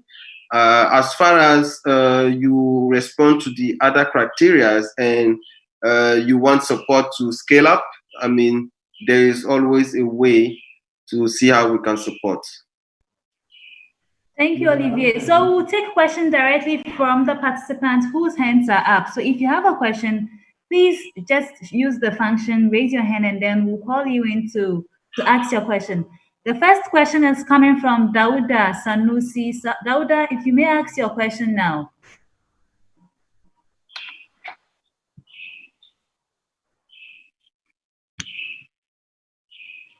Dauda, please, can you hear me? Hello, Dauda. Hello, Blessing. Yes, I can hear you. Okay, thank you very much. And I think a couple of my question has been answered. I will just do a follow-up email to clarify one or two other things Olivier has mentioned. So I will not want to waste other people's time. Thank you. Okay, Dauda, thank you. The next question, maybe we can call on Raphael.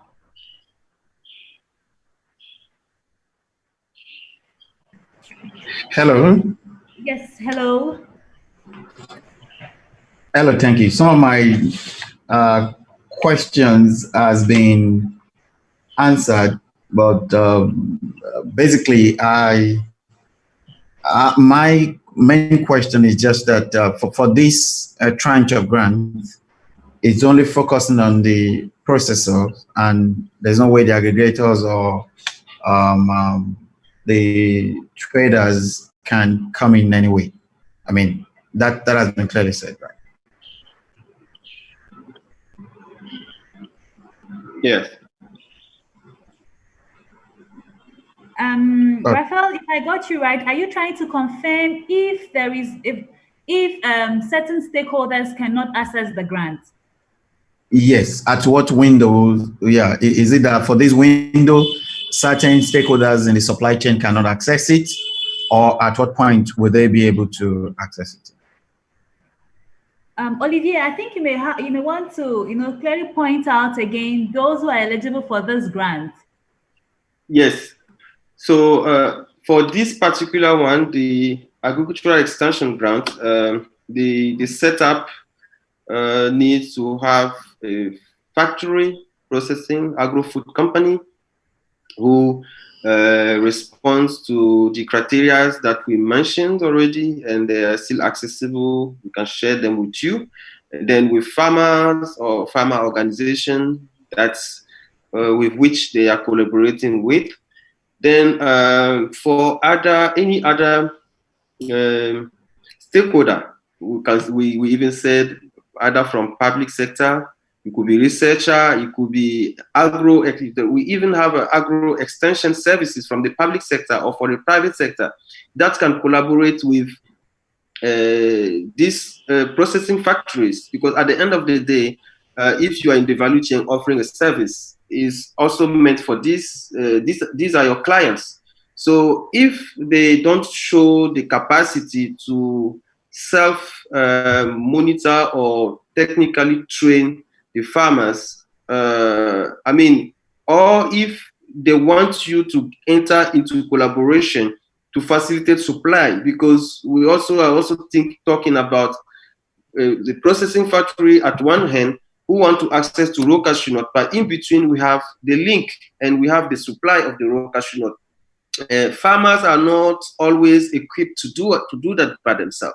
So a dealer who think that is worth for him to collaborate in such situation with an agro-food company, to have a close relationship with them and put in place this service together, so they can there is still a window not to access to it by themselves, but to still be part of this implementation of the grant, because it's also benefit to them somehow.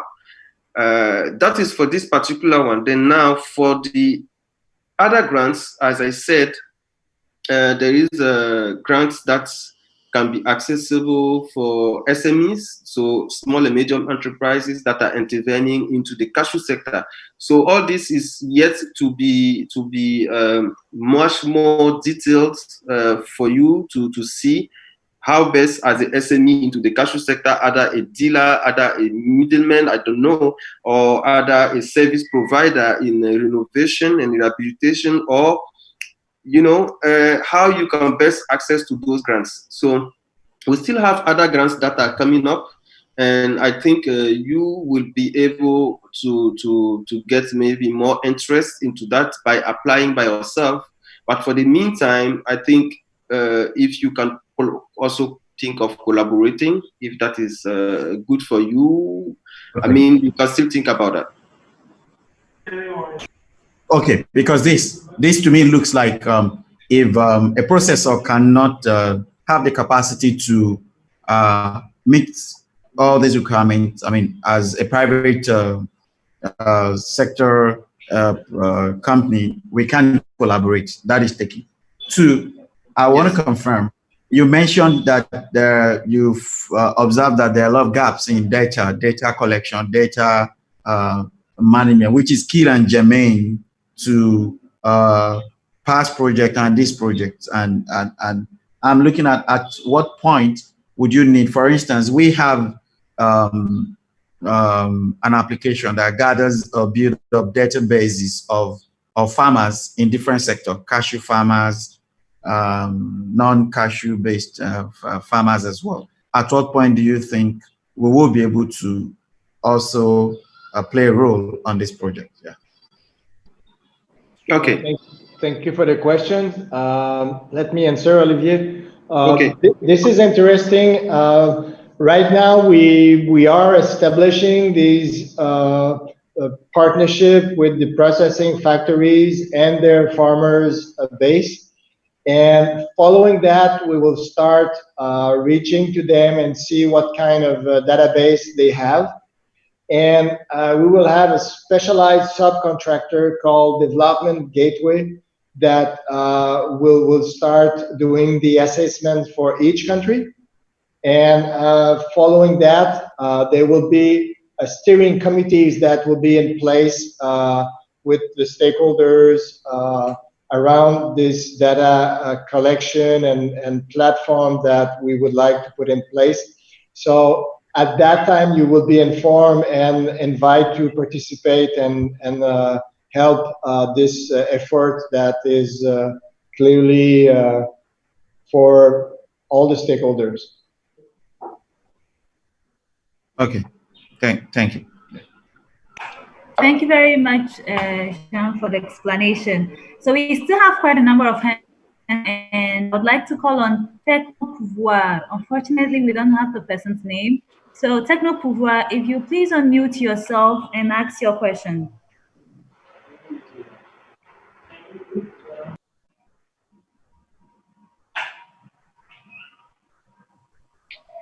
Hello? Okay, well, probably, I'm thinking maybe he's not ready. So we probably would call on Adenika to ask his question. Hello, good afternoon, sir. Yes, good afternoon. Hello, madam. Yes, we can hear you. We really love the program you are doing today, this morning.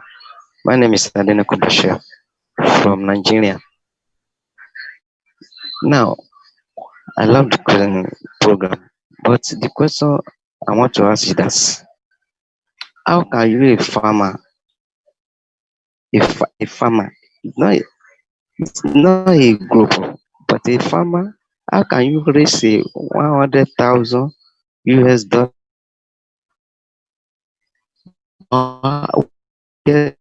You want the farmer to get the money, or you want the farmer to of this program?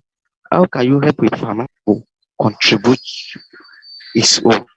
As you said that the farmer is the key of this program, how can you help a farmer to contribute? That's my own question. Thank you. Sir, let me answer that. I understand that we have 4 grants. So the 3 other grants that will be coming later by the end of this year and next year will have a much lower amount for grant and contribution exactly so that farmers can apply. But this grant specifically is for large processing factories that are already processing raw cashew nuts and exporting kernel. So this is a specific grant, and other grants are coming later in the program. As I mentioned initially, we're launching the program by stage because we have funding constraints. But as soon as we have more money, we will come next year with the other grants, and probably yeah. So that's just the start. So farmers, so be patient. We're coming later. Thank you, Jean. The next participant is Jide. Jide, please unmute yourself and ask your question.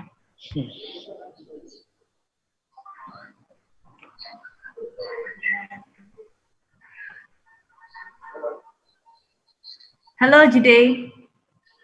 How are you? I just have a question. I think I think all my questions have been answered, but just to clarify, specifically, I think I had messaged Jean earlier. So my company has several cashew trees, and but we are in the process of starting a factory. Now, just to clarify,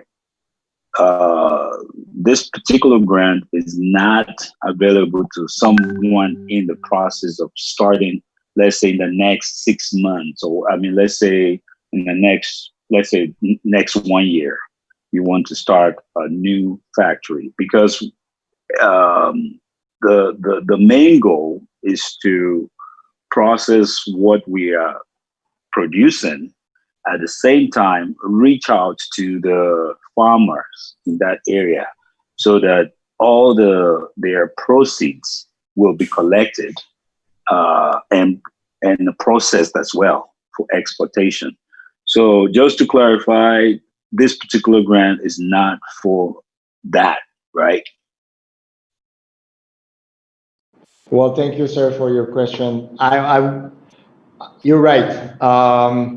We would, in fact, what we're doing right now is working with the farmers that are already capable to sell to a factory.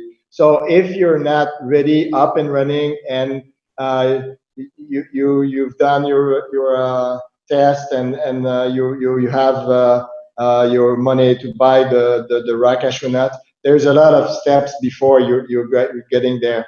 So this year we will pass, but we'll definitively will be happy to see what you're doing, and perhaps through the other grants eventually, or even if USDA approve new money for that kind of work also. So it's a start. Thank you, Jean. The next participant that would like to ask a question is Lucky Isaba. Hello, Lucky. If you can hear me, please unmute yourself and ask your question. Hello, can you hear me? Blessing? Yes, I can hear you. Please go ahead and ask your question. Okay, some of my question has been answered, but I also want them to look into a lot of cashew fruits that have been wasting every year. And secondly, I partner with a cashew factory in Ilori, Mr. Adesina, and sometimes I also give some contract to Valencia, because I can lay my hand to any of those international buyers, and which this program is really encouraging to see how we can add value to our raw materials here in Nigeria. And I really commend your effort for bringing grants. And that process of whereby everybody run away from the fruit while the nut has become a major business, I also want you guys to look into that affairs as well. Then all of us who are also trying to encourage us into the cashew market to also be showed into the international market where we can get buyers, reliable ones. So if they can do that for us, they all of us will be encouraged to see our SMEs can grow up, going to add value instead of exporting all the commodity out of Nigeria, also exporting our job opportunity as well, which the government is really engaged. So I really commend your effort for bringing this grant, and we look forward to when the grant is going to take place so that all of us can key in. Like you rightly said, I can partner with additional in Lorry to see how I can also apply for this grant as well. So that's just all I have. Thank you very much. Thank you, sir. Thank you very much. That's interesting. Femi, are you there? Do you have something to say?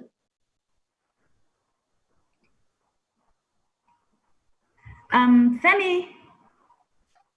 Yeah, Femi is here. All right. Somebody asked the question. I don't know. Maybe you can help us here. So, what do you say about apple juice or apple processing in Nigeria? Yeah, I think we started something. I think it just fell out of the track. So what I would say is there could be some, maybe that could be at the moment, the components of this project, or this project is not a focus on this project. So as we implement the Pro Cashew project, and we continue to document our learnings, I think that can also fit into future plans in expanding our scope, in working with in extending some attention to how we can take up the issue of losses, and prioritizing cashew value, cashew byproducts, and value addition to some cashew byproducts that are currently wasted. Yeah. So we are not in the processing of byproducts, but we have past knowledge, Femi by himself, but also we know that there's other projects. Perhaps they are not working in Nigeria, but we have the GIZ Camp Cashew that have done some studies and work, and we have in Benin the USDA Benin Cashew that is helping about 7 or 8 factories to do juice, and they're selling that in the capital. So if you're doing that and it's going well, we could put you in contact with these people. So this is how we could support your initiative at this stage.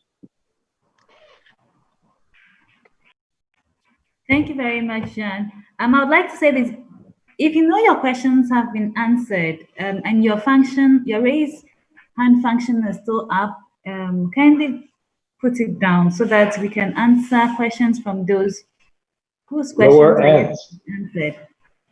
So the next person that has a question is Gabriel Oyedola.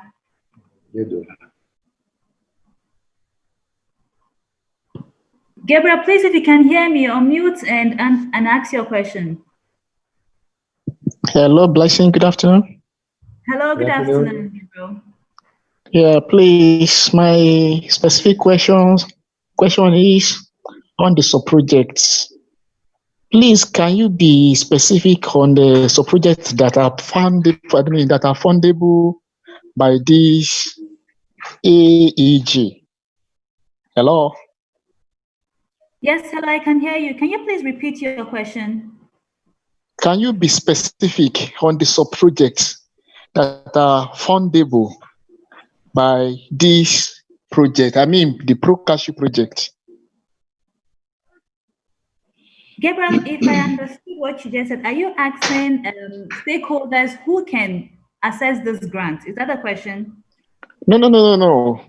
when it is expected that the applicant prepare a budget Okay. to access the fund, and the content of the budget, will be built on the activities to be undertaken.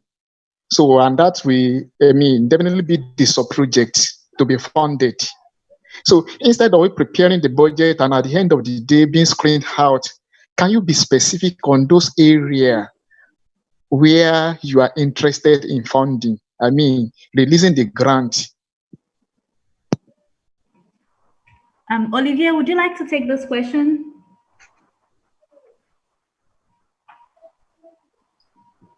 Hello.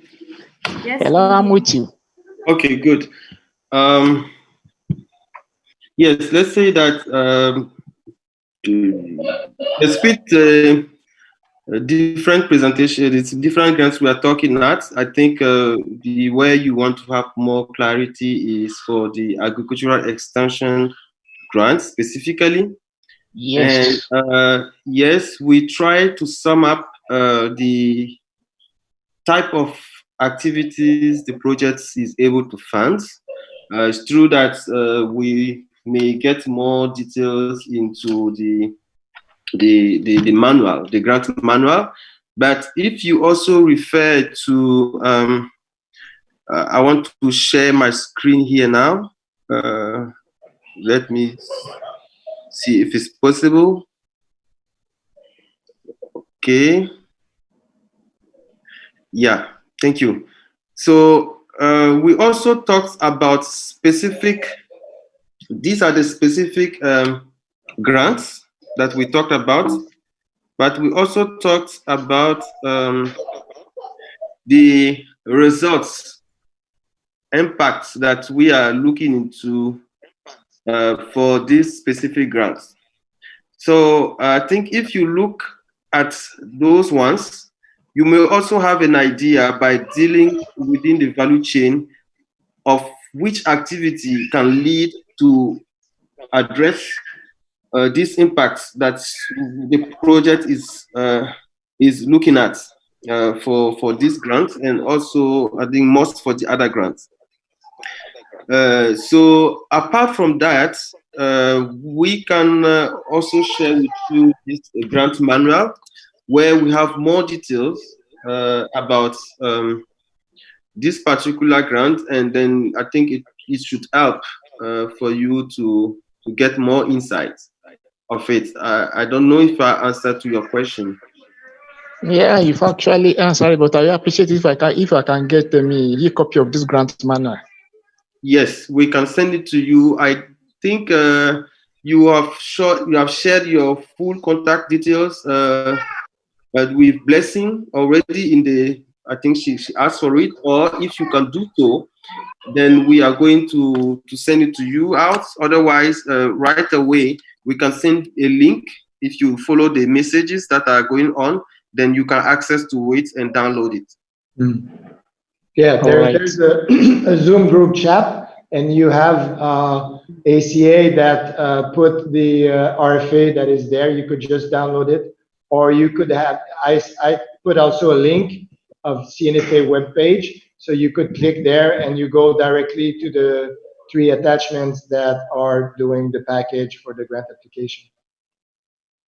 So if you're not capable, then just send an email and we'll share. No issue. All right, thank you. We just dropped it again in the chat. That's the Pro Cashew RFA. We just dropped it in the chat now.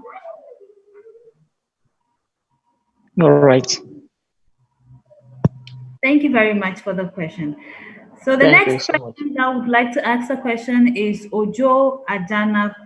Ojo, if you can hear me, can you please unmute yourself and ask your question?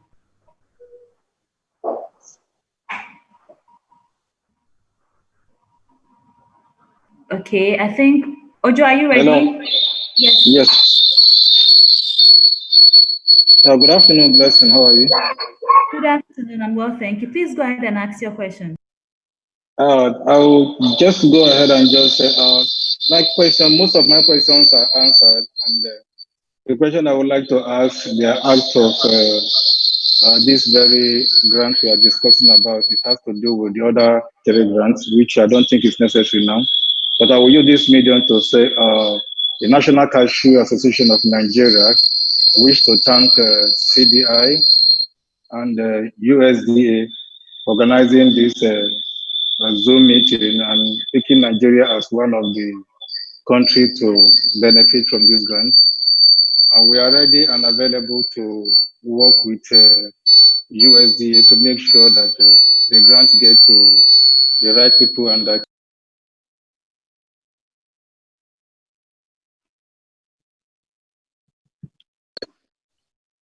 Hello? Yes, hello, we can hear you, but then we are getting feedback from your end, sharp feedback from your end. Oh, okay. Maybe it's my phone also, but I have to lower it. Yeah, I'm just saying that the National Cashew Association of Nigeria, which I represent as the national president, is saying a big thank you to CDI and USDA for organizing this Zoom meeting and for picking Nigeria as one of the countries that attention is focused on. We are ready and available to work with the USDA to make sure that this thing gets to the right people and the purpose is being achieved. Thank you very much. I appreciate you all again. Thank you very much, sir. Thank you for the kind words. So the next person to ask question is Idris Abubakar.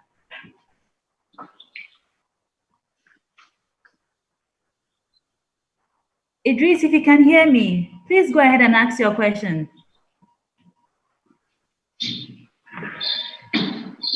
Okay, I think Idris is not ready. Maybe we can take the question from Babarinde Samuel.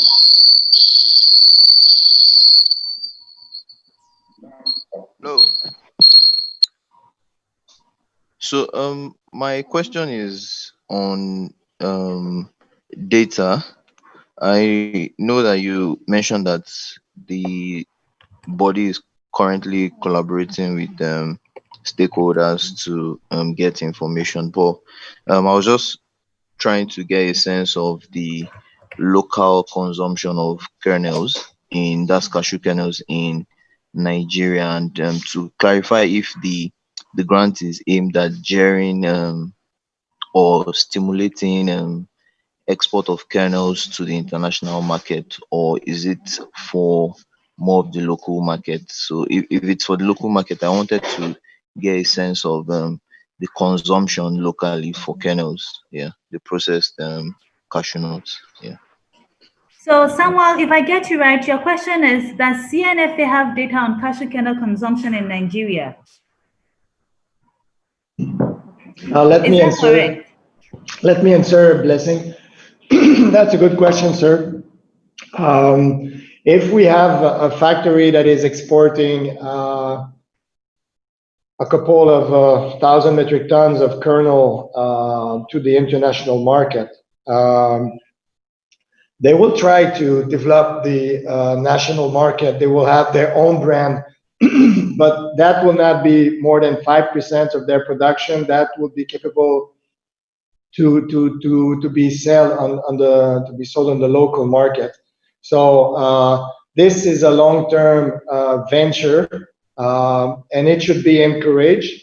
But if you have factories of 5 metric tons per year, the local market will not be capable to respond and get you the demand.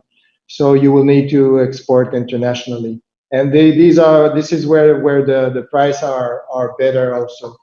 So to be profitable, a large processing factory needs to sell internationally.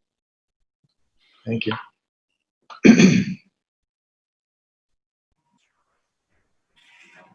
Thank you, Jean, for the answers to the question. So the next participant who would like to ask a question is Femi. Femi, if you can hear me, please unmute yourself and ask your question.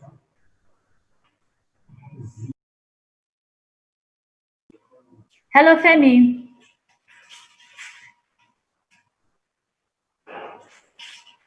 Femi, can you hear me? Okay, let's move on to the next participant. Chris. Chris, if you can hear me, can you unmute yourself and ask your question? Yes, I can hear you. Good afternoon. Good afternoon, Chris. Right.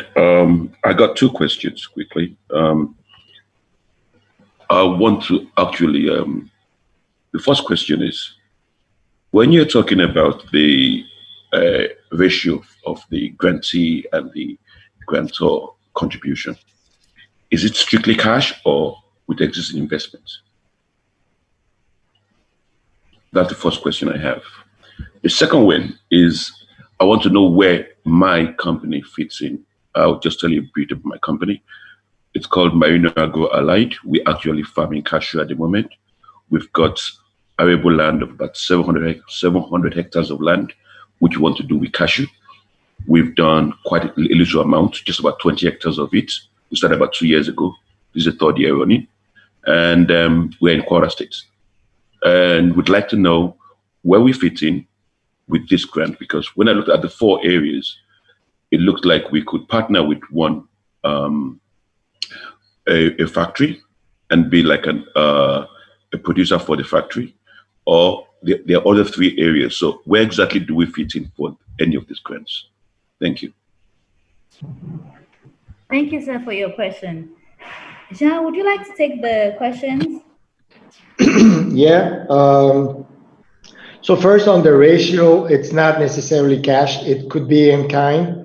And we're talking about the next 3 years of investment. That could be salaries that is paid, renting factories and things like that, trainings and small equipments also potentially. So it's not necessarily cash. It's a program over the next 3 years. So where your company fits in, I don't know perhaps enough about your company, but yes, definitively you could decide to connect with one of the processing factories in Nigeria. There's a couple of them, and you could see how you could start selling to them.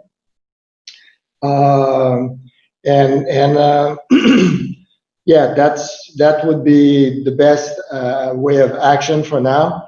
Eventually, when the other grants will come on board later in 2021, then perhaps you could see if you could find a fit for your company based on the different kind of activities. And it's quite large, so I think there will be possibility. Thank you, Jean. We have about 5 more questions. Before we come to the end. I would like to have Chris Anidube's number, please. Okay. So the next person to ask a question is Peace. Peace, if you can hear me, kindly unmute yourself and ask your question. Hello, good afternoon. Good afternoon. Please go ahead. Yeah, this is Peace Tunde Odunugia from Abo Sources. We are a cashew processing company and we are located in Ogijo, Ikorodu of Lagos. I discovered that most of the companies that are doing 2,500 tons above are foreigners, Indians, Chinese.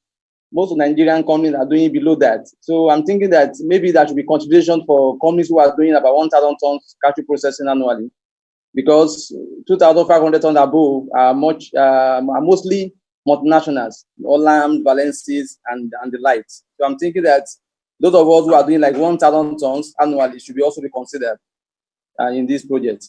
Thank you. Thank you, Peace, for your contribution. Jean, please, would you want to react to what he just said? Yeah. Peace, you're pointing a very good element of Pro Cashew. What we're doing is to help increase the added value of cashew in the country, and for that you yourself, you know that you need a lot of money to to buy the raw cashew nut, and it's large investment also to support processing factories. So what we're doing with this grant is it's to support a supply chain program. So if you're already a small company struggling with your liquidity and cash flow to get access to buy the raw cashew nut, and you're having difficulties to do 1 or 2 shipments of higher quality, of high grade kernel, it's difficult for you to say that you will develop a strong relationship with the farmers. So there's I think a minimum size of factory that will allow them to export in the international market. And first of all, there's a new trend. They all need to be certified HACCP, BRC, ISO 2000. So these are the new requirement of the market. These are what the international buyer are asking. So we're following what the market is requiring. We're trying to support those who are capable to meet those requirements to better develop their relationship with the farmers. At the end, we're looking at the farmers. We would like the farmers to be better off with better price and premium on their raw cashew nut, because they are providing a better quality, a better KOR of raw cashew nut. So we cannot be everywhere, and we would love to support all these smaller factories. But I know that, as I'm a previous banker, that the main difficulties for a small factory is access to finance. And this is not what his program is all about. We're more looking at the production side, of working with the farmers, with those who are having supply chain programs. And we'll have planting materials and other activities that will be geared towards the also farmers, but not directly to the specifically to the issues of facing the small factories. And I know there's a lot of them. Thank you, sir. Thank you. I get it. Yeah. So I'm sorry. Thank you very much, Jean, for that clarification. The next person that would like to ask a question is from Z92. Z92, if you can hear me, kindly unmute yourself and ask your question.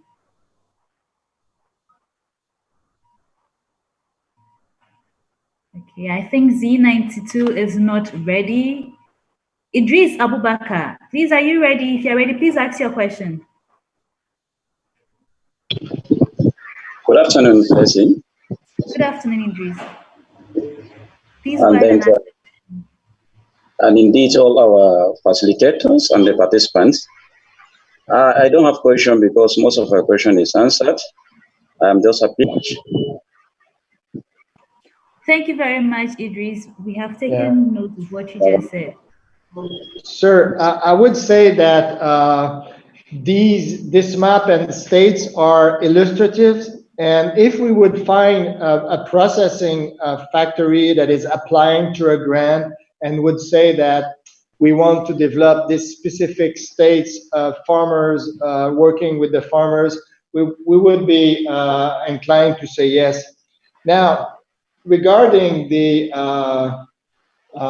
investment, and this is also talking to the previous questions, there will be a new USDA program that is coming next year.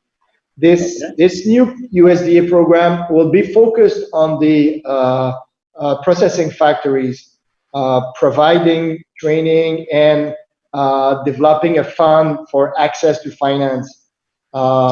So USDA knows and would like to encourage investment into the sector, and we think that in Nigeria there's potential for other factories because there's so much large volume of raw cashew nut, so that there's possibility. So there will be a dedicated new program that is coming next year, and will cover Nigeria, Ghana, and Cote d'Ivoire. So you are included. USDA is thinking about that. Thank you so much. Yeah. Now you need to find your investor and organize your stakeholders to get someone coming into your state. Okay, no problems. I will do that. I will do that. Thank you. Thank you. Thank you, Idris. Thank you, Jean. The next participant who would like to ask a question is Pastor David Prince. Please, David Prince, if you are still online and can hear me, kindly unmute yourself and ask your question. Yes, hello, good afternoon, everyone. Good afternoon. Please go ahead and ask your question.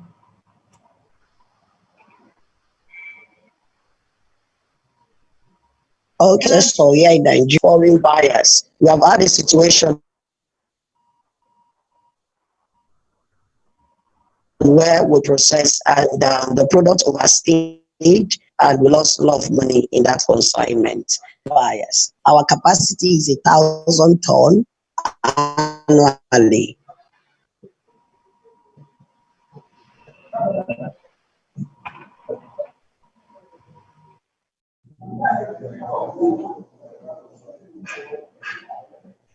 Hello. David, I think your network is a bit unstable, but can we try it again? Yes. Can you hear me? Good afternoon, everyone.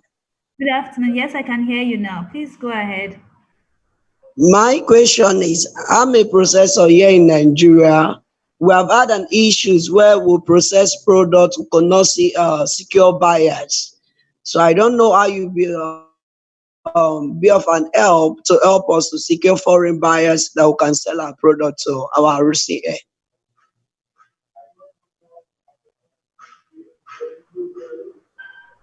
Olivier, would you like to take that? So he's asking, how can you guarantee that they get buyers for their product? Hello. Yes, Olivier. Okay. Thank you for the question. Yes, it's true that especially being into processing, I guess you are in processing, yes. Pastor. Yes, I'm in processing. Okay, so yeah, I think we mentioned a little bit earlier the challenges of processors in West Africa, especially depending of their scale of processing and how challenging is to reach the international market. First of all, it has to deal with the volume of kernel that you are able to process each year, the quality as well, and also the requirements that you need to have for your factory. Most of the time, those being able to export at the international are bigger players. And those ones do not really have issues to deal with the international market as far as they are meeting the requirements. And in your particular case, if you can show the evidence that you can reach to these conditions, there is always a way to get you in contact with some buyers that we already know, and that could be as a help for you to reach out to the international markets as far as you are already responding to those conditions. Particularly, I don't know if that is what you were looking for as a response, if you are looking for buyers at the international level, or if your concern is elsewhere. Yes, that's my concern, to get buyers in the international level. Okay, get in touch with us, and then we can also take it aside, and we'll start seeing what we can do. Yes, thank you. You're welcome. Thank you very much, David. Thank you, Olivier. So the last person that would like to ask a question, and then we call it a day, is Enemali Gabriel. Gabriel, if you can hear me, kindly unmute yourself and ask your question. All right. Good afternoon, Nigerian time here. I don't know. Can you hear me? Hello, everyone. Hello, we can hear you. All right, good. My name is Yunusa Gabriel Enemali. I am a farmer and the National Publicity Secretary of Association of Cashew Farmers, Aggregators and Processors of Nigeria. My question is really, I'm going to dwell more on the farmer, because I noticed that though I had some fluctuation in network, I wouldn't know if you really dealt with that, because the farmers suffers a lot. When I mean a lot, they suffer a lot, from preparation to harvest to post-harvest, handling, transportation from the farm, and then to sale. All of these are done by the farmer. No support from anybody. Now, this association is now taking upon herself to begin to go from one community to another, one state to another, to see how we can educate our people. Now, it is so difficult reaching out, and this calls for sensitization. And it is very, very important that you discuss, you talk more or dwell more on the farmer so that you can encourage him to yield more. Let me give you an example. This year, there is a lot of cashew on the farm that people could not pick because they don't have money to pay those that are harvesting them. So it is so terrible that the farmer go through a lot and he goes home with nothing, almost nothing. And I don't know how you can come in to support the farmers. I mean farmers. Our association cuts across about 20 states of the Federation. Thank you very much. Thank you very much, Gabriel. Olivier, maybe you would like to take this. Okay, maybe I could also leave the words to Femi to talk about it, to answer, or Femi?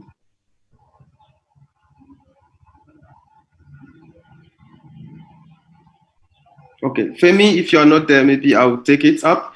Okay, thank you very much for the question.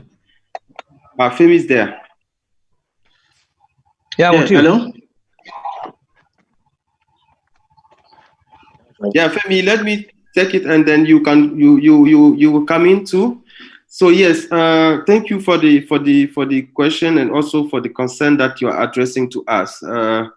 Yes, it's good that we are hearing about your association, and this is also one of the way for us to also be able to intervene through a national association like yours to reach out to many other farmers. And maybe you did not also join earlier, but what we are doing as the ProCashew project is not only to support agro processing factories, but is also to get link with farmers and farmer organization, through farmer organization, to be able to address the whole issue of getting the raw cashew nuts availability, but also the quality, and all this to ensure that the farmer at the end of the day will have a better revenue. Doing so, having a better revenue, improving the revenue, is also dealing with having a better management of his farm overall, but also all the steps in techniques to get a good farm, good trees, good yielding, good harvest and post-harvest handling, and also good marketing. So these are all activities I may say that the project is keen to address. But not only that, talking about marketing, if you produce, you need to sell. And yes, that one too is part of what we are doing by linking, facilitating the linkages with agro processing factories that we mentioned right now, that we are also targeting on this first grant to fund and link with the farmer organization. So we may need to have more information on your organization, and also we may also ask you to follow on for the other grants that we are going to make available very soon. I think it's good that you are here, you are hearing all this now, because by in 6 months coming, in 21st, by then you will have the other grants that the project is going to make available. And for those ones, farmers are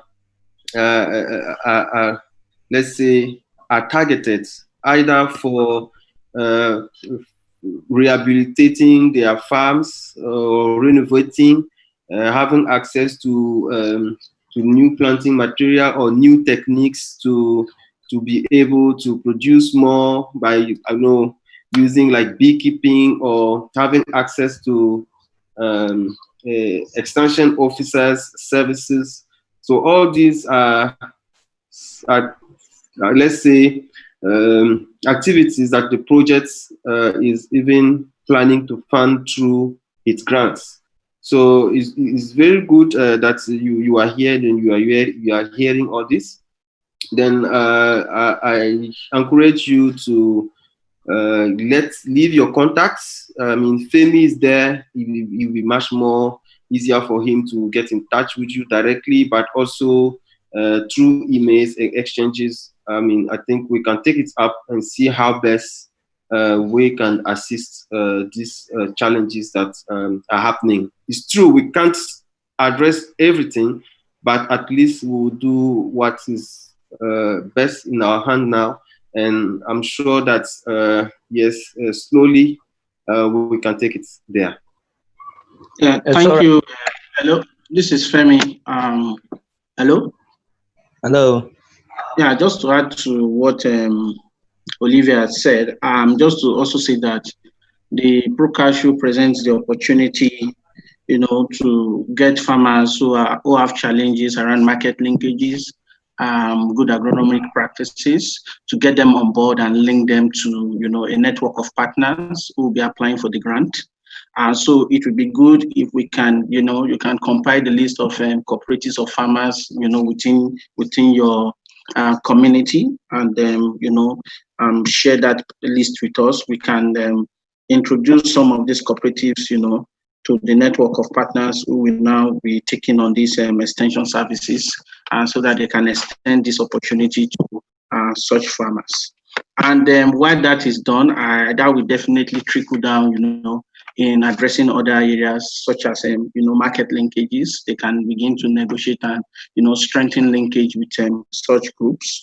And, as they also receive the extension services, also they're able to also get information on how to address their gaps, as in good agronomic practices needs. Yeah, this is just an addition to what Olivia said. Thank you, Femi. We have exhausted all questions, both from the chat and from the individual participants. And we are literally coming to the end of this information session. Jean, would you like to give us last words before we officially close? Well, thank you very much for everybody's participation.